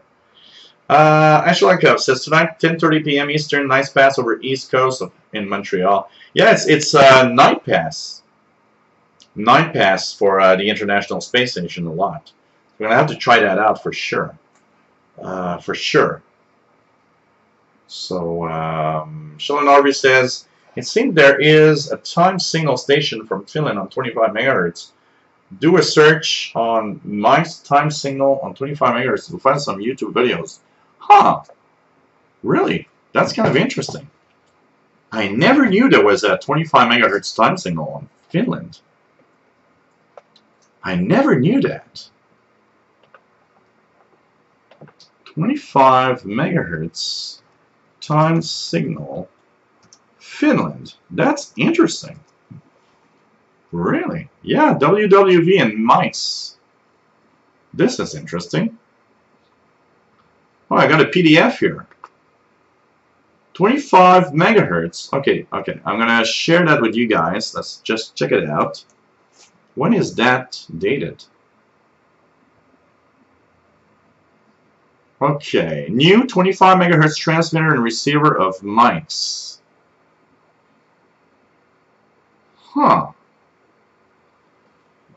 Transmitter is now on here for test cycles. Transmitter power 100 watts.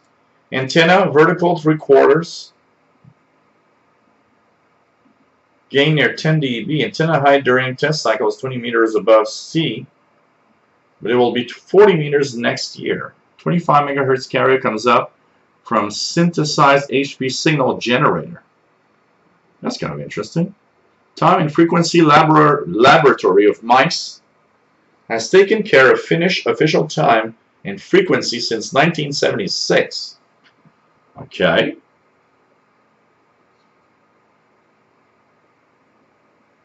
So there's some kind of special receiver also that goes with this. I'm just going to share this with you guys. It's a PDF. So it would seem there's a kind of a time station from Finland on this thing. That's interesting. Huh. Okay. This is kind of interesting. Wow. Okay. And Mannery the Exer is actually sharing the video. Wow. Interesting. Michael Bott says Pirate on 6930 has been heard here in the eastern US and Europe. 6930. Just gonna unplug that. Yeah, I hear it.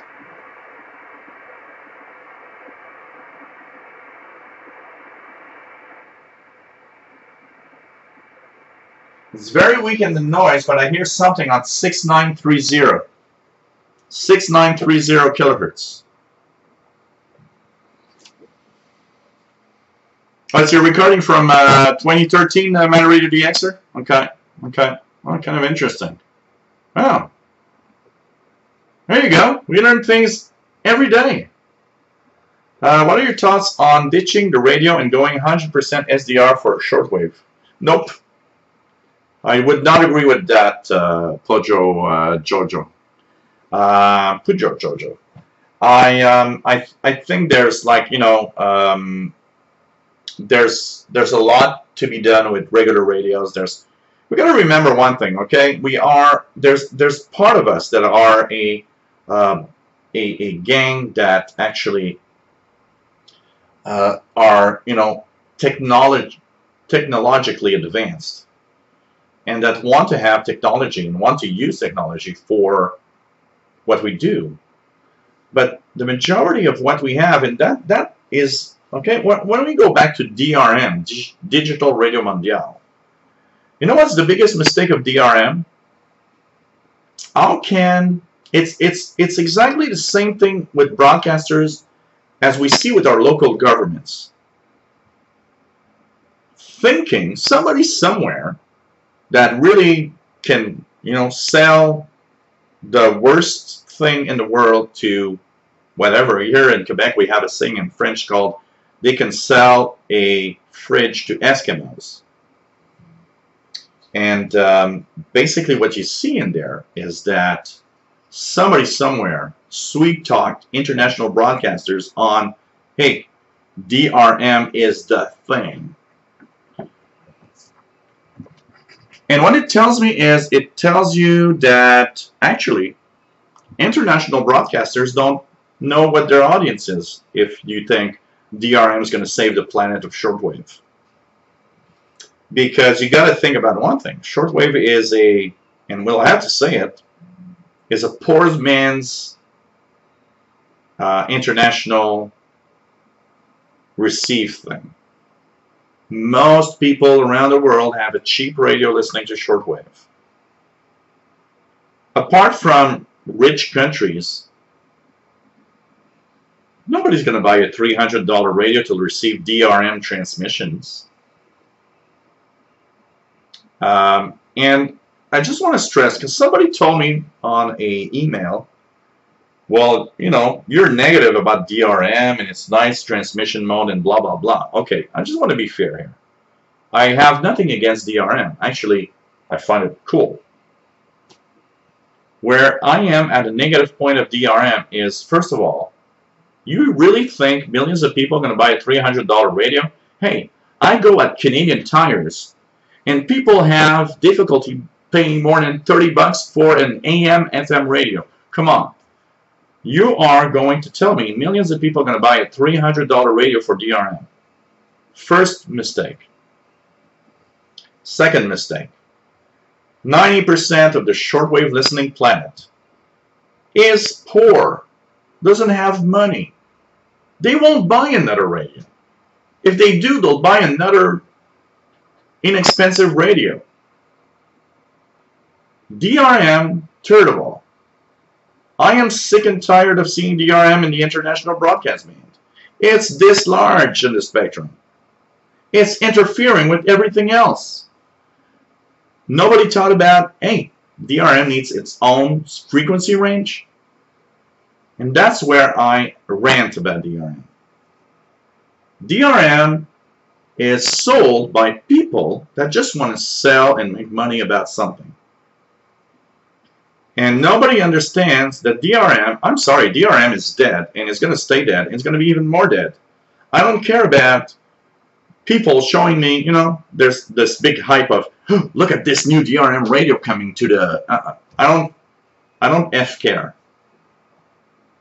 It's not reliable, it's not good, and it's putting money somewhere where you shouldn't.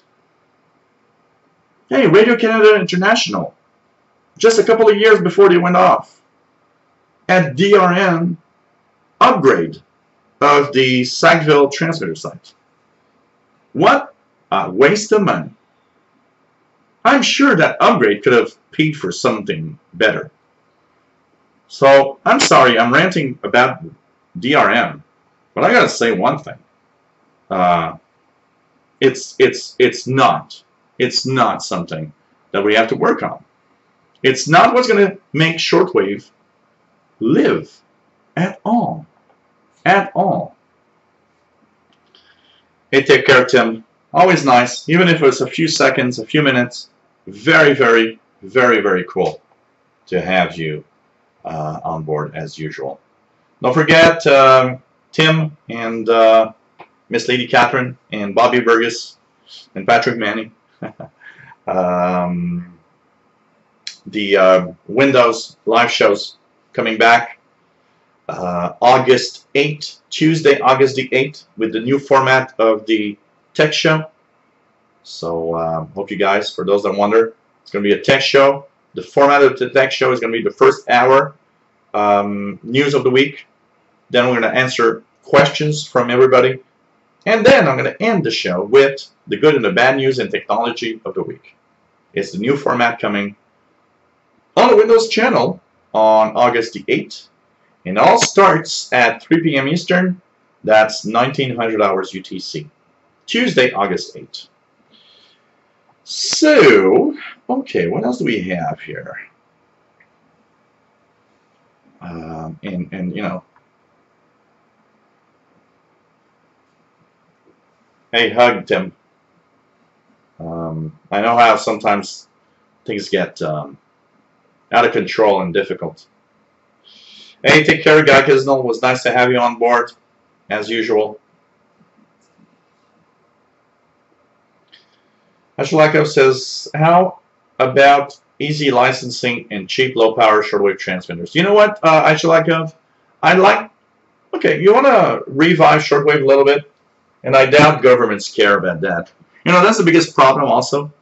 Governments don't care about shortwave and licensing and who gets on, and actually it's even worse if you know, we express ourselves too much. Governments are not easy and they're not cool on that. But I would like to see low-powered private shortwave stations show up and do, you know, both in North America, Europe, and just, you know, have you know, these cool little private stations, and it'd be really, really cool. I totally agree, actually. I'd like that. Moderator DXer says DRM needs very good reception, otherwise constant signal dropout. That also, you know, from the time DRM appeared, and you're right with that, it's outdated technology. Outdated technology. You know, DRM was like many, many, many years ago. It's like there's so many other things now. Wolfrock says, Jill, you should hear what my country is doing for the fire, EMS, and PD here, and for a digital switch. You know, very, very complex. Sheldon says, the money for the DRM upgrade at Sackville could have kept RCI shortwave for several more years. Exactly, Sheldon. You know what? I gotta say, I'm mad at Radio Canada International, and I'm mad at the CBC because the CBC is the biggest problem with that. I'm mad at the fact that how many shortwave stations are gone now, but actually paid the money to upgrade to DRM-capable transmitters? That also is a very, very serious issue. And exactly, Sheldon, that's what I think. The DRM upgrades, I'm sure, would have kept RCI on shortwave for several more years. Totally agree with that. Totally agree with that. Yes, Mick, I will stop ranting. I sound like those AM and FM stations locally that just rant about everything. Well, we can rant. You know, there's some ranting to be done on shortwave. I mean, nothing's perfect. But, man. John Risson says, CRI can sound like FM with their mega wide signal on AM alone, so DRM is not needed. You know, yeah. Now, I do have a rant or a slight problem with that, okay? Because CRI, China Radio International, has a wider signal on AM than, and they do it on purpose, you know? They want to make sure that it be heard. Problem is, it does interfere with stations. You know what? I remember about a year ago, I tried to listen to RRI Indonesia, and you know what? I could hear it, and then CRI came on. Forget it. It's impossible. CRI was so wide that Indonesia was gone on 9525, and CRI was like on 9530. So yes, it does sound right, but you know what? I think you should kind of calm down a little bit on that wide AM signal. But you know what? DRM, we don't need DRM. Shortwave is not for DRM. I can tell you that. Oh, happy birthday, Bobby! Next Monday. I hope you have a great one. I hope you have one of the best birthdays ever. You know what? I sincerely think you should. David in Barcelona says, the only DRM station I've been able to actually decode is Voice of... Yeah, that's what most people actually can decode, is Voice of Nigeria. Because of the low bit rate, the signal-to-noise ratio doesn't have to be as bad, no, as good, sorry, to decode it. But it does sound crap. It doesn't sound better than a regular shortwave broadcast. And it's even worse. Yes, it does sound like a phone call. It's like an 8-bit thing. It's like listening to some sounds on a PC from 1992. I don't know. Sean Summers, nice to have you on board. Can someone tell me what the noise on 10135 is? Okay. It's JT65, I'm pretty sure. And it probably is on 10.136. I'll actually put it on another frequency, and if it sounds like this, multiple tones,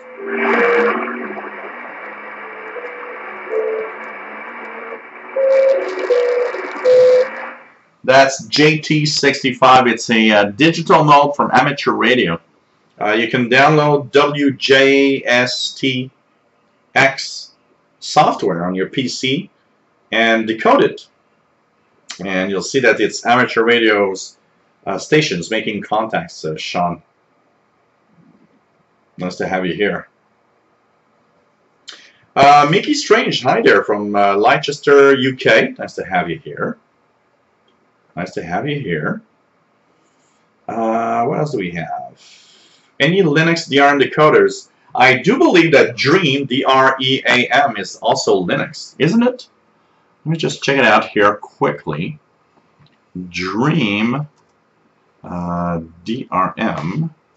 So Dream is the DRM decoding software, and it is available for Windows, that I know.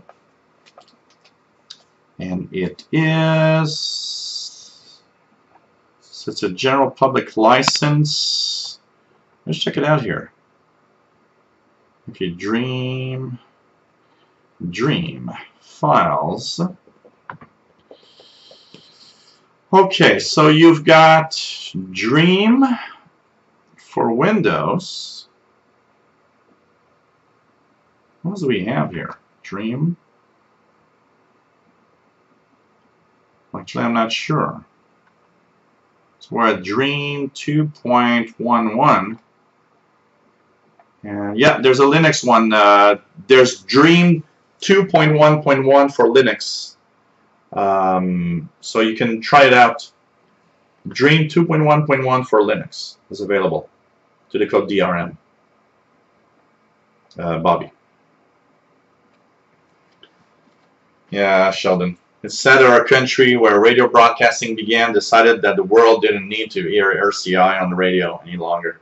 Instead, they think everyone can use a computer to hear you. And you know, one of the interesting facts about every or most shortwave broadcasters that decided, oh, the internet is that new thing for broadcasting, all noticed one thing. It's that there is less listeners once they switch to internet than there was on shortwave, first of all. You know, it's also one thing that I like to always say. You know, when did we hear what was happening in Sweden or in Norway? How come we know what's happening in Romania? How come we know what's happening in, you know, Slovakia? Well, I know it because I listen to Shortwave, and Shortwave has these broadcasts. It's your voice to the world. I don't think somebody in Europe or somebody around the world is just going to say, hey, life in Canada or something, except for the ones that want to come here. It's you know, it's your identity. Shortwave is what makes you, what tells the world who you are. RCI told the world what Canadians are like. Told the world, you know, I liked RCI also for another thing. A little bit like the CBC, French and English. They have their own identity, and I love that. You know, of course I'm a French Quebecois guy, but I'm not overly crazy about, you know, politics. But what I find interesting, the CBC's French and English identity are their own. And RCI, Radio Canada International, actually, even though it was the voice of Canada, had partly that identity of, well, Canada is this, but there's also French Canadians. And it was nice. It was nice to see that. I have a question for you, Sheldon, and I want you to tell me if it's actually true, because I do have both of them somewhere here. In the 80s, I read that when the conservative government was in power, the RCI sticker was blue, and when the liberals were in power, the RCI sticker was red. And back then, I remember saying, nah, I don't care. I don't think it's like that. But I do have a red one and a blue one. So what do you think about that, Sheldon? Do you think that politics were strong enough to just go and change the color of the RCI sticker? I want to have your opinion on that. Just by, I don't know what to think. Honestly, I don't know what to think. But everything is possible. Everything is possible. Ah, man. Yeah, there's a lot of, in Europe, there's a lot of DRM stuff going on. Anybody have news on what's happening? I remember that the 11 meter band, 25 megahertz, for many European countries was supposed to become kind of DRM territory. Anybody have news about that? Oh yeah, absolutely. Electronics USA. Most of the time, 10, 100, I do hear the RTTY. I don't know if it's there now. Not hearing it now, but like the weather facts stuff on 13 megahertz. Yes, the pirate flag is back. And by the way, I'm in the middle. I'm not going to show you guys what it looks like on the other side because I'm on the middle of all reorganization and everything. It's just like a bunch of crap on the other side. Oh, Mickey Strange, no problem. But Dream is on Linux. Yep, Mighty KBC in 29 minutes. So if you guys want to listen to the Mighty KBC rocking the airwaves, it's always pretty cool. Southern Illinois Sense says, as long as the internet is free, shortwave may perish. But if the government start oppressing, then shortwave could come back. That would be a dark day. You gotta be careful about the free word. Because free and free. And I'm going to tell you what. Remember that you're paying your internet connection. You know, I pay almost $100 a month here for internet. I have to because I have to get a fast enough connection to do live streams on 1080p. It has to be fast enough to do what I do. That's not free. And even the cheapest internet connection is not free. I understand what you mean by free. Free content. Like, you know, I ask for donations. You guys pay nothing, technically, to view my stream. Except you do pay something. All of you watching right now have a monthly bill of internet. That's not free. We are paying for it. We have the money to pay for it. You got to remember that it's easy to forget how rich we are compared to a lot of people. You know, I'd like to ask somebody in Africa, hey, I pay $100 per month for internet. What do you think about it? Their immediate comment would probably be, man, you're rich. You know, rich is not necessarily having millions of dollars. Rich is very different from where you come from in the world. You got to be careful with that also. Rich is a very, very difficult. Really, Sheldon? Okay, so I got a red one and a blue one, and they changed depending on the government. Okay. You know, Sheldon, all I can say is that's why there's a lot of things wrong in this country. Things like that. No, WBCQ is a privately owned station. WBCQ is totally private. Absolutely. Bullfrog89 says, look at those countries that don't have internet. Or have internet, but it's heavily censored and blocked. Absolutely. Look at China. I had a news item on my Windows channel about that. They are now actually blocking down and going crazy with VPNs, virtual private networks. Why? Because they're encrypted tunnels where Chinese people can view whatever they want. They could view my channel. I don't know if you guys know, but YouTube does not exist in China. From a Chinese internet service provider, you cannot access YouTube. They have their own YouTube. You know, if I look at my Chinese viewers, I don't have any. Or very little. There's like a very small count.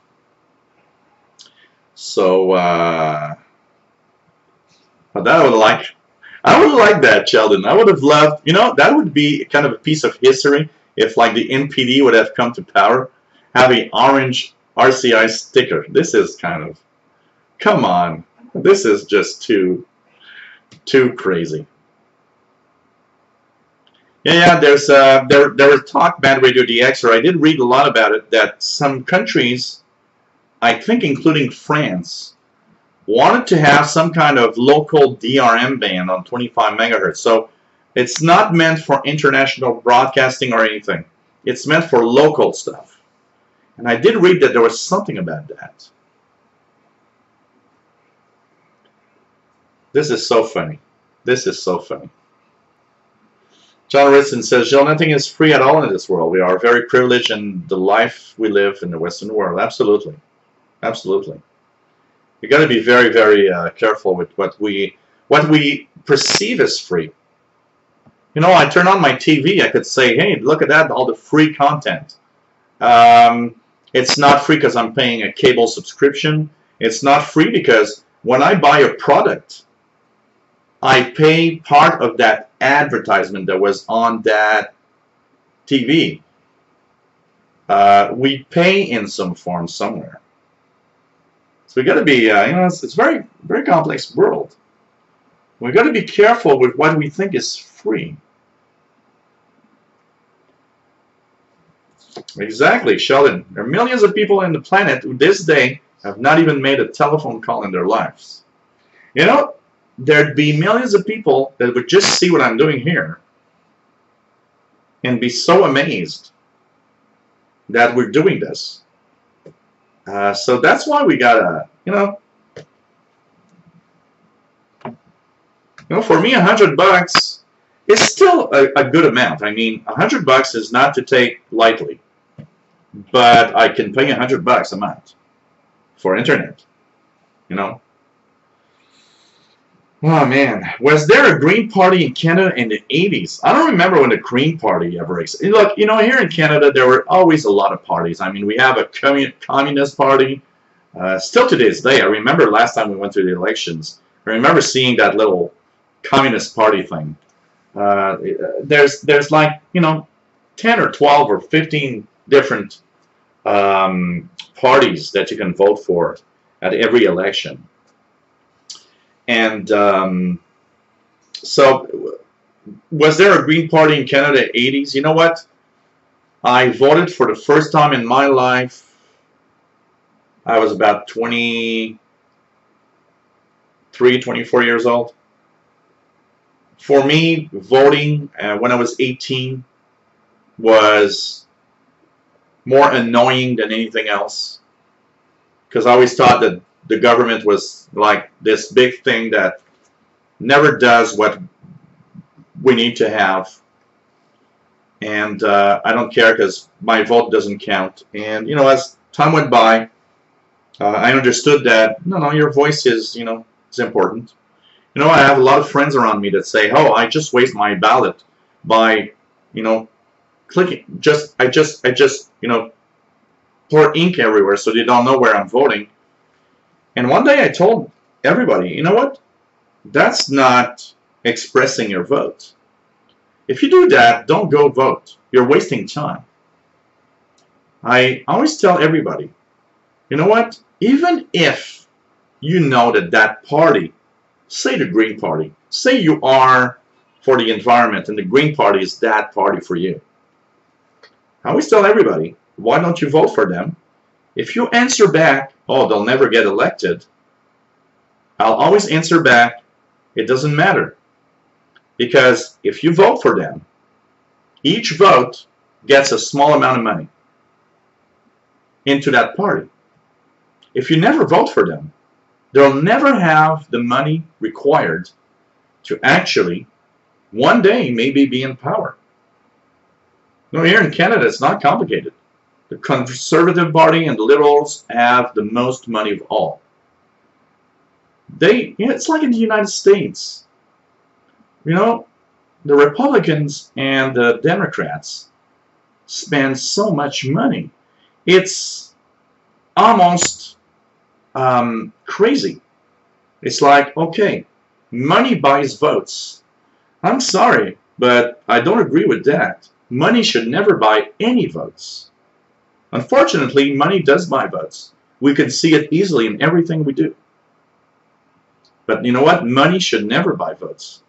There's something totally wrong with the way, both in Canada and the United States, that politics are going right now. And the one that has the most cash, you know, why is Trump in power? If you know, there's all sorts of weird things, I can tell you that. But I do believe you got to vote for what you think and what you care about. Don't waste your vote because you think it's never important. Never important.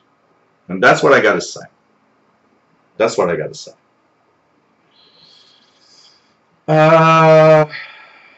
Absolutely. $100, man. I remember, you know where I worked, my first job, there was a guy that was working with me, and the guy came from El Salvador. He was here in Canada because, you know, El Salvador had really that you know, it was horrible in the 80s. And you know what? The guy told me, hey, I'm going back home. I've now got, you know, because I'm working and I just, you know, keep my money in the bank.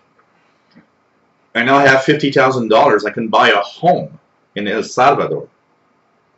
And I told him, with $50,000? No, he says the home is going to cost $10,000. I'll still have $40,000. I'll be rich there. And I remember thinking, wow, you know, here $50,000, you're poor. You only have $50,000 and you got no job. You better hang on to that $50,000. It's going to go away real fast. It's just crazy. Captain Ross says, wait until you start using medical care. My last surgery with airlift was almost $1 million. Wow. Yeah, you know, Mickey Strange, yeah, tactical voting could sometimes be something to use if you want to, if you want a certain party to go in power. Of course, tactical voting is something that does work.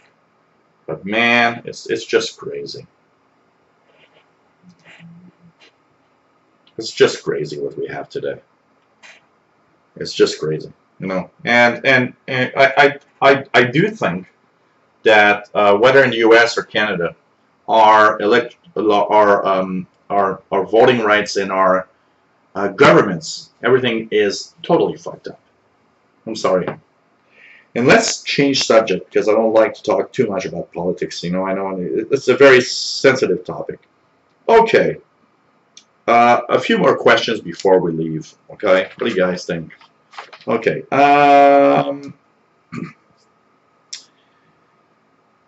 Orientation of long wire. Okay, we have Steve that is in the state of New Mexico, and he says that okay, he started listening to Shortwave, has a lot of fun with it, listens to tons of stations. He wants me to answer a simple question. He has a 150 feet long wire. Right now, it's southwest to northwest orientation. Two questions arise from this.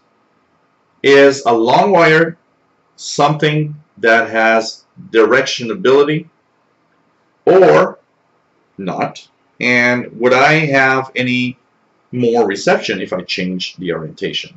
Hey, take care, Sheldon. Always nice to have you, as usual. Have a great week also, Sheldon. Always nice to have you on board, by the way. CIDX Club at yahoo.com, by the way, if you guys want to have a sample copy of the CIDX, Canadian International DX Club Bulletin. And for $10 a month, a year, sorry, $10 a year, you can be a member, receive a cool PDF electronic bulletin, and there's lots of information there. You don't have to be Canadian. You can actually be a member anywhere in the world. Great, great, great place to be. So take care, Sheldon. So answering your question, yes, a long wire does have directional patterns. So yes, technically, it does have some kind of an effect depending on how you place it. But now, shortwave signals, being of the nature they are, doesn't change that much. Whatever orientation your antenna will be, you'll still receive pretty much everything you want. It doesn't matter that much.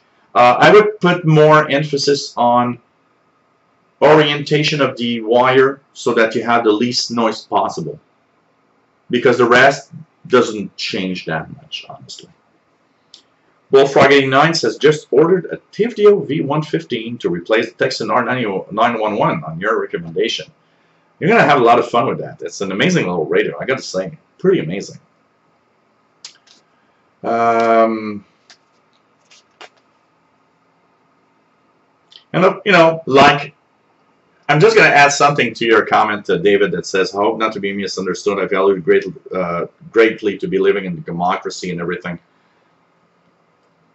As long as you know, as much as $100 is a lot of money for somebody in the world, our democracy is something compared to many countries in the world. Let's just put it like that. You know, it's not perfect.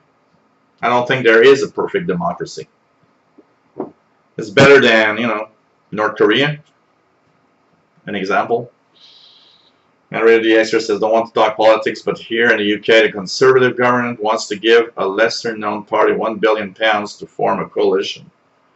Imagine. Just shut up and take my money, and like that, we'll be happy forever. You know.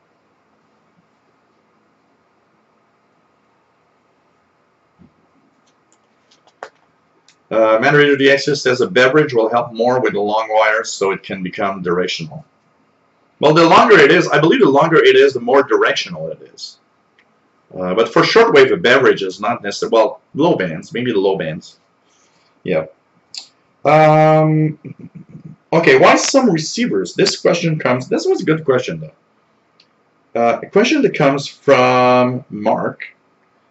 He's in Germany. And he says, why do some receivers, he was actually looking at receivers on a website. He says, why do some receivers print general coverage? Why do some receivers say this is a communications receiver? I'm kind of perplexed and kind of mixed up. Okay, general coverage is usually put on receivers that have the full range without gaps of a shortwave band. So usually a general coverage will be at least from 1.8 to 30 megahertz. It'll have the full shortwave spectrum. That's usually what we call a general coverage. Everything's in there. No gaps, nothing's out. And as for communications receiver, okay, I've got an ICR20 here. Okay, this is a scanner radio. It's not a communications receiver, technically, well, not in the term that you want to be. It does receive communications, but they'll, in general, put the tag of communications receiver for a receiver that has a wide frequency range and many different modes. So this has AM, FM only, but my ICOM ICR20, which is right here, let me just take it out here for a second. It was recharging on the battery, so I'm just going to put this here. In general, a communications receiver is more like this one. This one has very wide frequency range, has AM, FM, but also single sideband, upper, lower sideband, CW. That is more of a communications receiver because it receives different modes, different frequency ranges altogether. While this is more of a scanner radio because it receives specific ranges that are decided in advance and has only the basic modes. So you can technically listen to things in here that you don't hear on this one. But it's very complex and, you know, it's very nuanced mode. It's you know, technically communications receiver. You just receive all sorts of communications and that's it. Okay, what else do we have here? What do I think on this one? Question comes from Sandra. Sandra says, It's the first time that I write. It's the first time I tell you I'm here, but I am actually listening to a lot of your live shows, including the Windows channel. But I'm the shy type and don't like to interact much. But I'd like to have an answer, an honest answer, to what I think shortwave will be like in 5, 10, and 20 years. I think in 20 years, shortwave is still going to be there. We're still going to listen to some stations in 20 years. I don't think it's going to be zero. There's still parts of the world that are important for shortwave. There are parts of the world that will always be important for shortwave. But it's a transition time. We are in a time where everything is being shifted and changed. We're in a time where money talks a lot more, and it always talked. Money always talked, but governments today are a little more strapped for cash. So spending useless dollars somewhere is more of a problem. So we'll slowly see a shift, and if nothing would change from this time on, shortwave will still be there. There'll still be, I believe in 20 years, the Asia region will still have tons of shortwave broadcasting. Africa will have shortwave broadcasting. Where it might get difficult is here in North America, maybe partly Europe, where with the penetration of the internet and everything we have to listen to signals from everywhere, it might get a little complicated, and we might not have as much choice as we have today. What I'm scared in the 5, 10 to 20 years from now is stations like WRMI, for example, privately owned shortwave stations. I'm scared of these stations going away. And if WWCR, WRMI, WHRI, all privately owned stations in North America stop, that's going to be a really, really, that's going to be the death of shortwave for a lot of people to North America. If you're an international broadcaster, and if you're an international broadcasting listener, that could be a problem. Hey, congratulations, David Barcelona just receiving SSTV from the ISS. Woohoo! I'm going to have to do this. Tonight, it wasn't the next pass. I got it. I'm going to check it out here. What is the next pass of the ISS in here? So Evans above. I don't think I'm going to be able to do it now, but ISS. Okay, ISS. Next pass. Okay, I'm going to try that one at 10:54 p.m. tonight. I will have a possibility, and with a very nice pass. So I'm going to have to try that out tonight. 10:54. I'm going to put an alarm. Cool. Cool. And here we go. And the alarm is set for the ISS. I'm going to try that out. I think that's going to be really, really, really cool. Once again, for those that wonder, the International Space Station will be sending out slow scan television pictures. If you have Windows, MMSS TV, great piece of software for that. If you don't have Windows, or if you have an Android device, let me just remember, what's the Android app for? Oh, Robot. It's called Robot 36. Robot 36 for Android is a great app that lets you decode slow scan TV. And you know what? Don't worry. Go somewhere it's quiet. Put that scanner radio on 145.800. Just put the phone or the tablet or the PC close to the sound. You'll decode a picture. Just be quiet. So it's pretty cool. And David is going to post. It's going to post a couple of pictures. So this is pretty cool. So hey guys, 4 hours tonight. Hope you enjoyed the show. Last little, self-promotion. If you guys enjoyed today's show, 4 hours, had a lot of fun today. PayPal.me/shortwave. can send me a little something. Help me out. This is, you know, pretty much my living. So I can't do this if I can't pay that $100 bill of internet. You can be on patreon.com/radioandcomputers and join 12 people that are right now on Patreon helping me every month. And just be careful the way you set it up so you got no bad surprises. I want to thank everybody for today's show. Hope you enjoyed. 4 hours just passed like dust, man.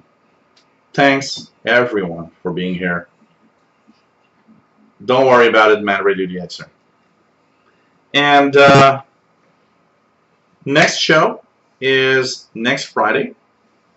Yeah, KBC is 9925, I believe. 9.925.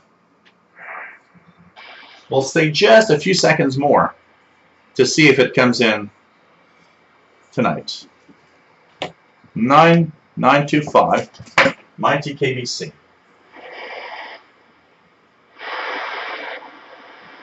Not very strong tonight. If that's the carrier, it's not very strong.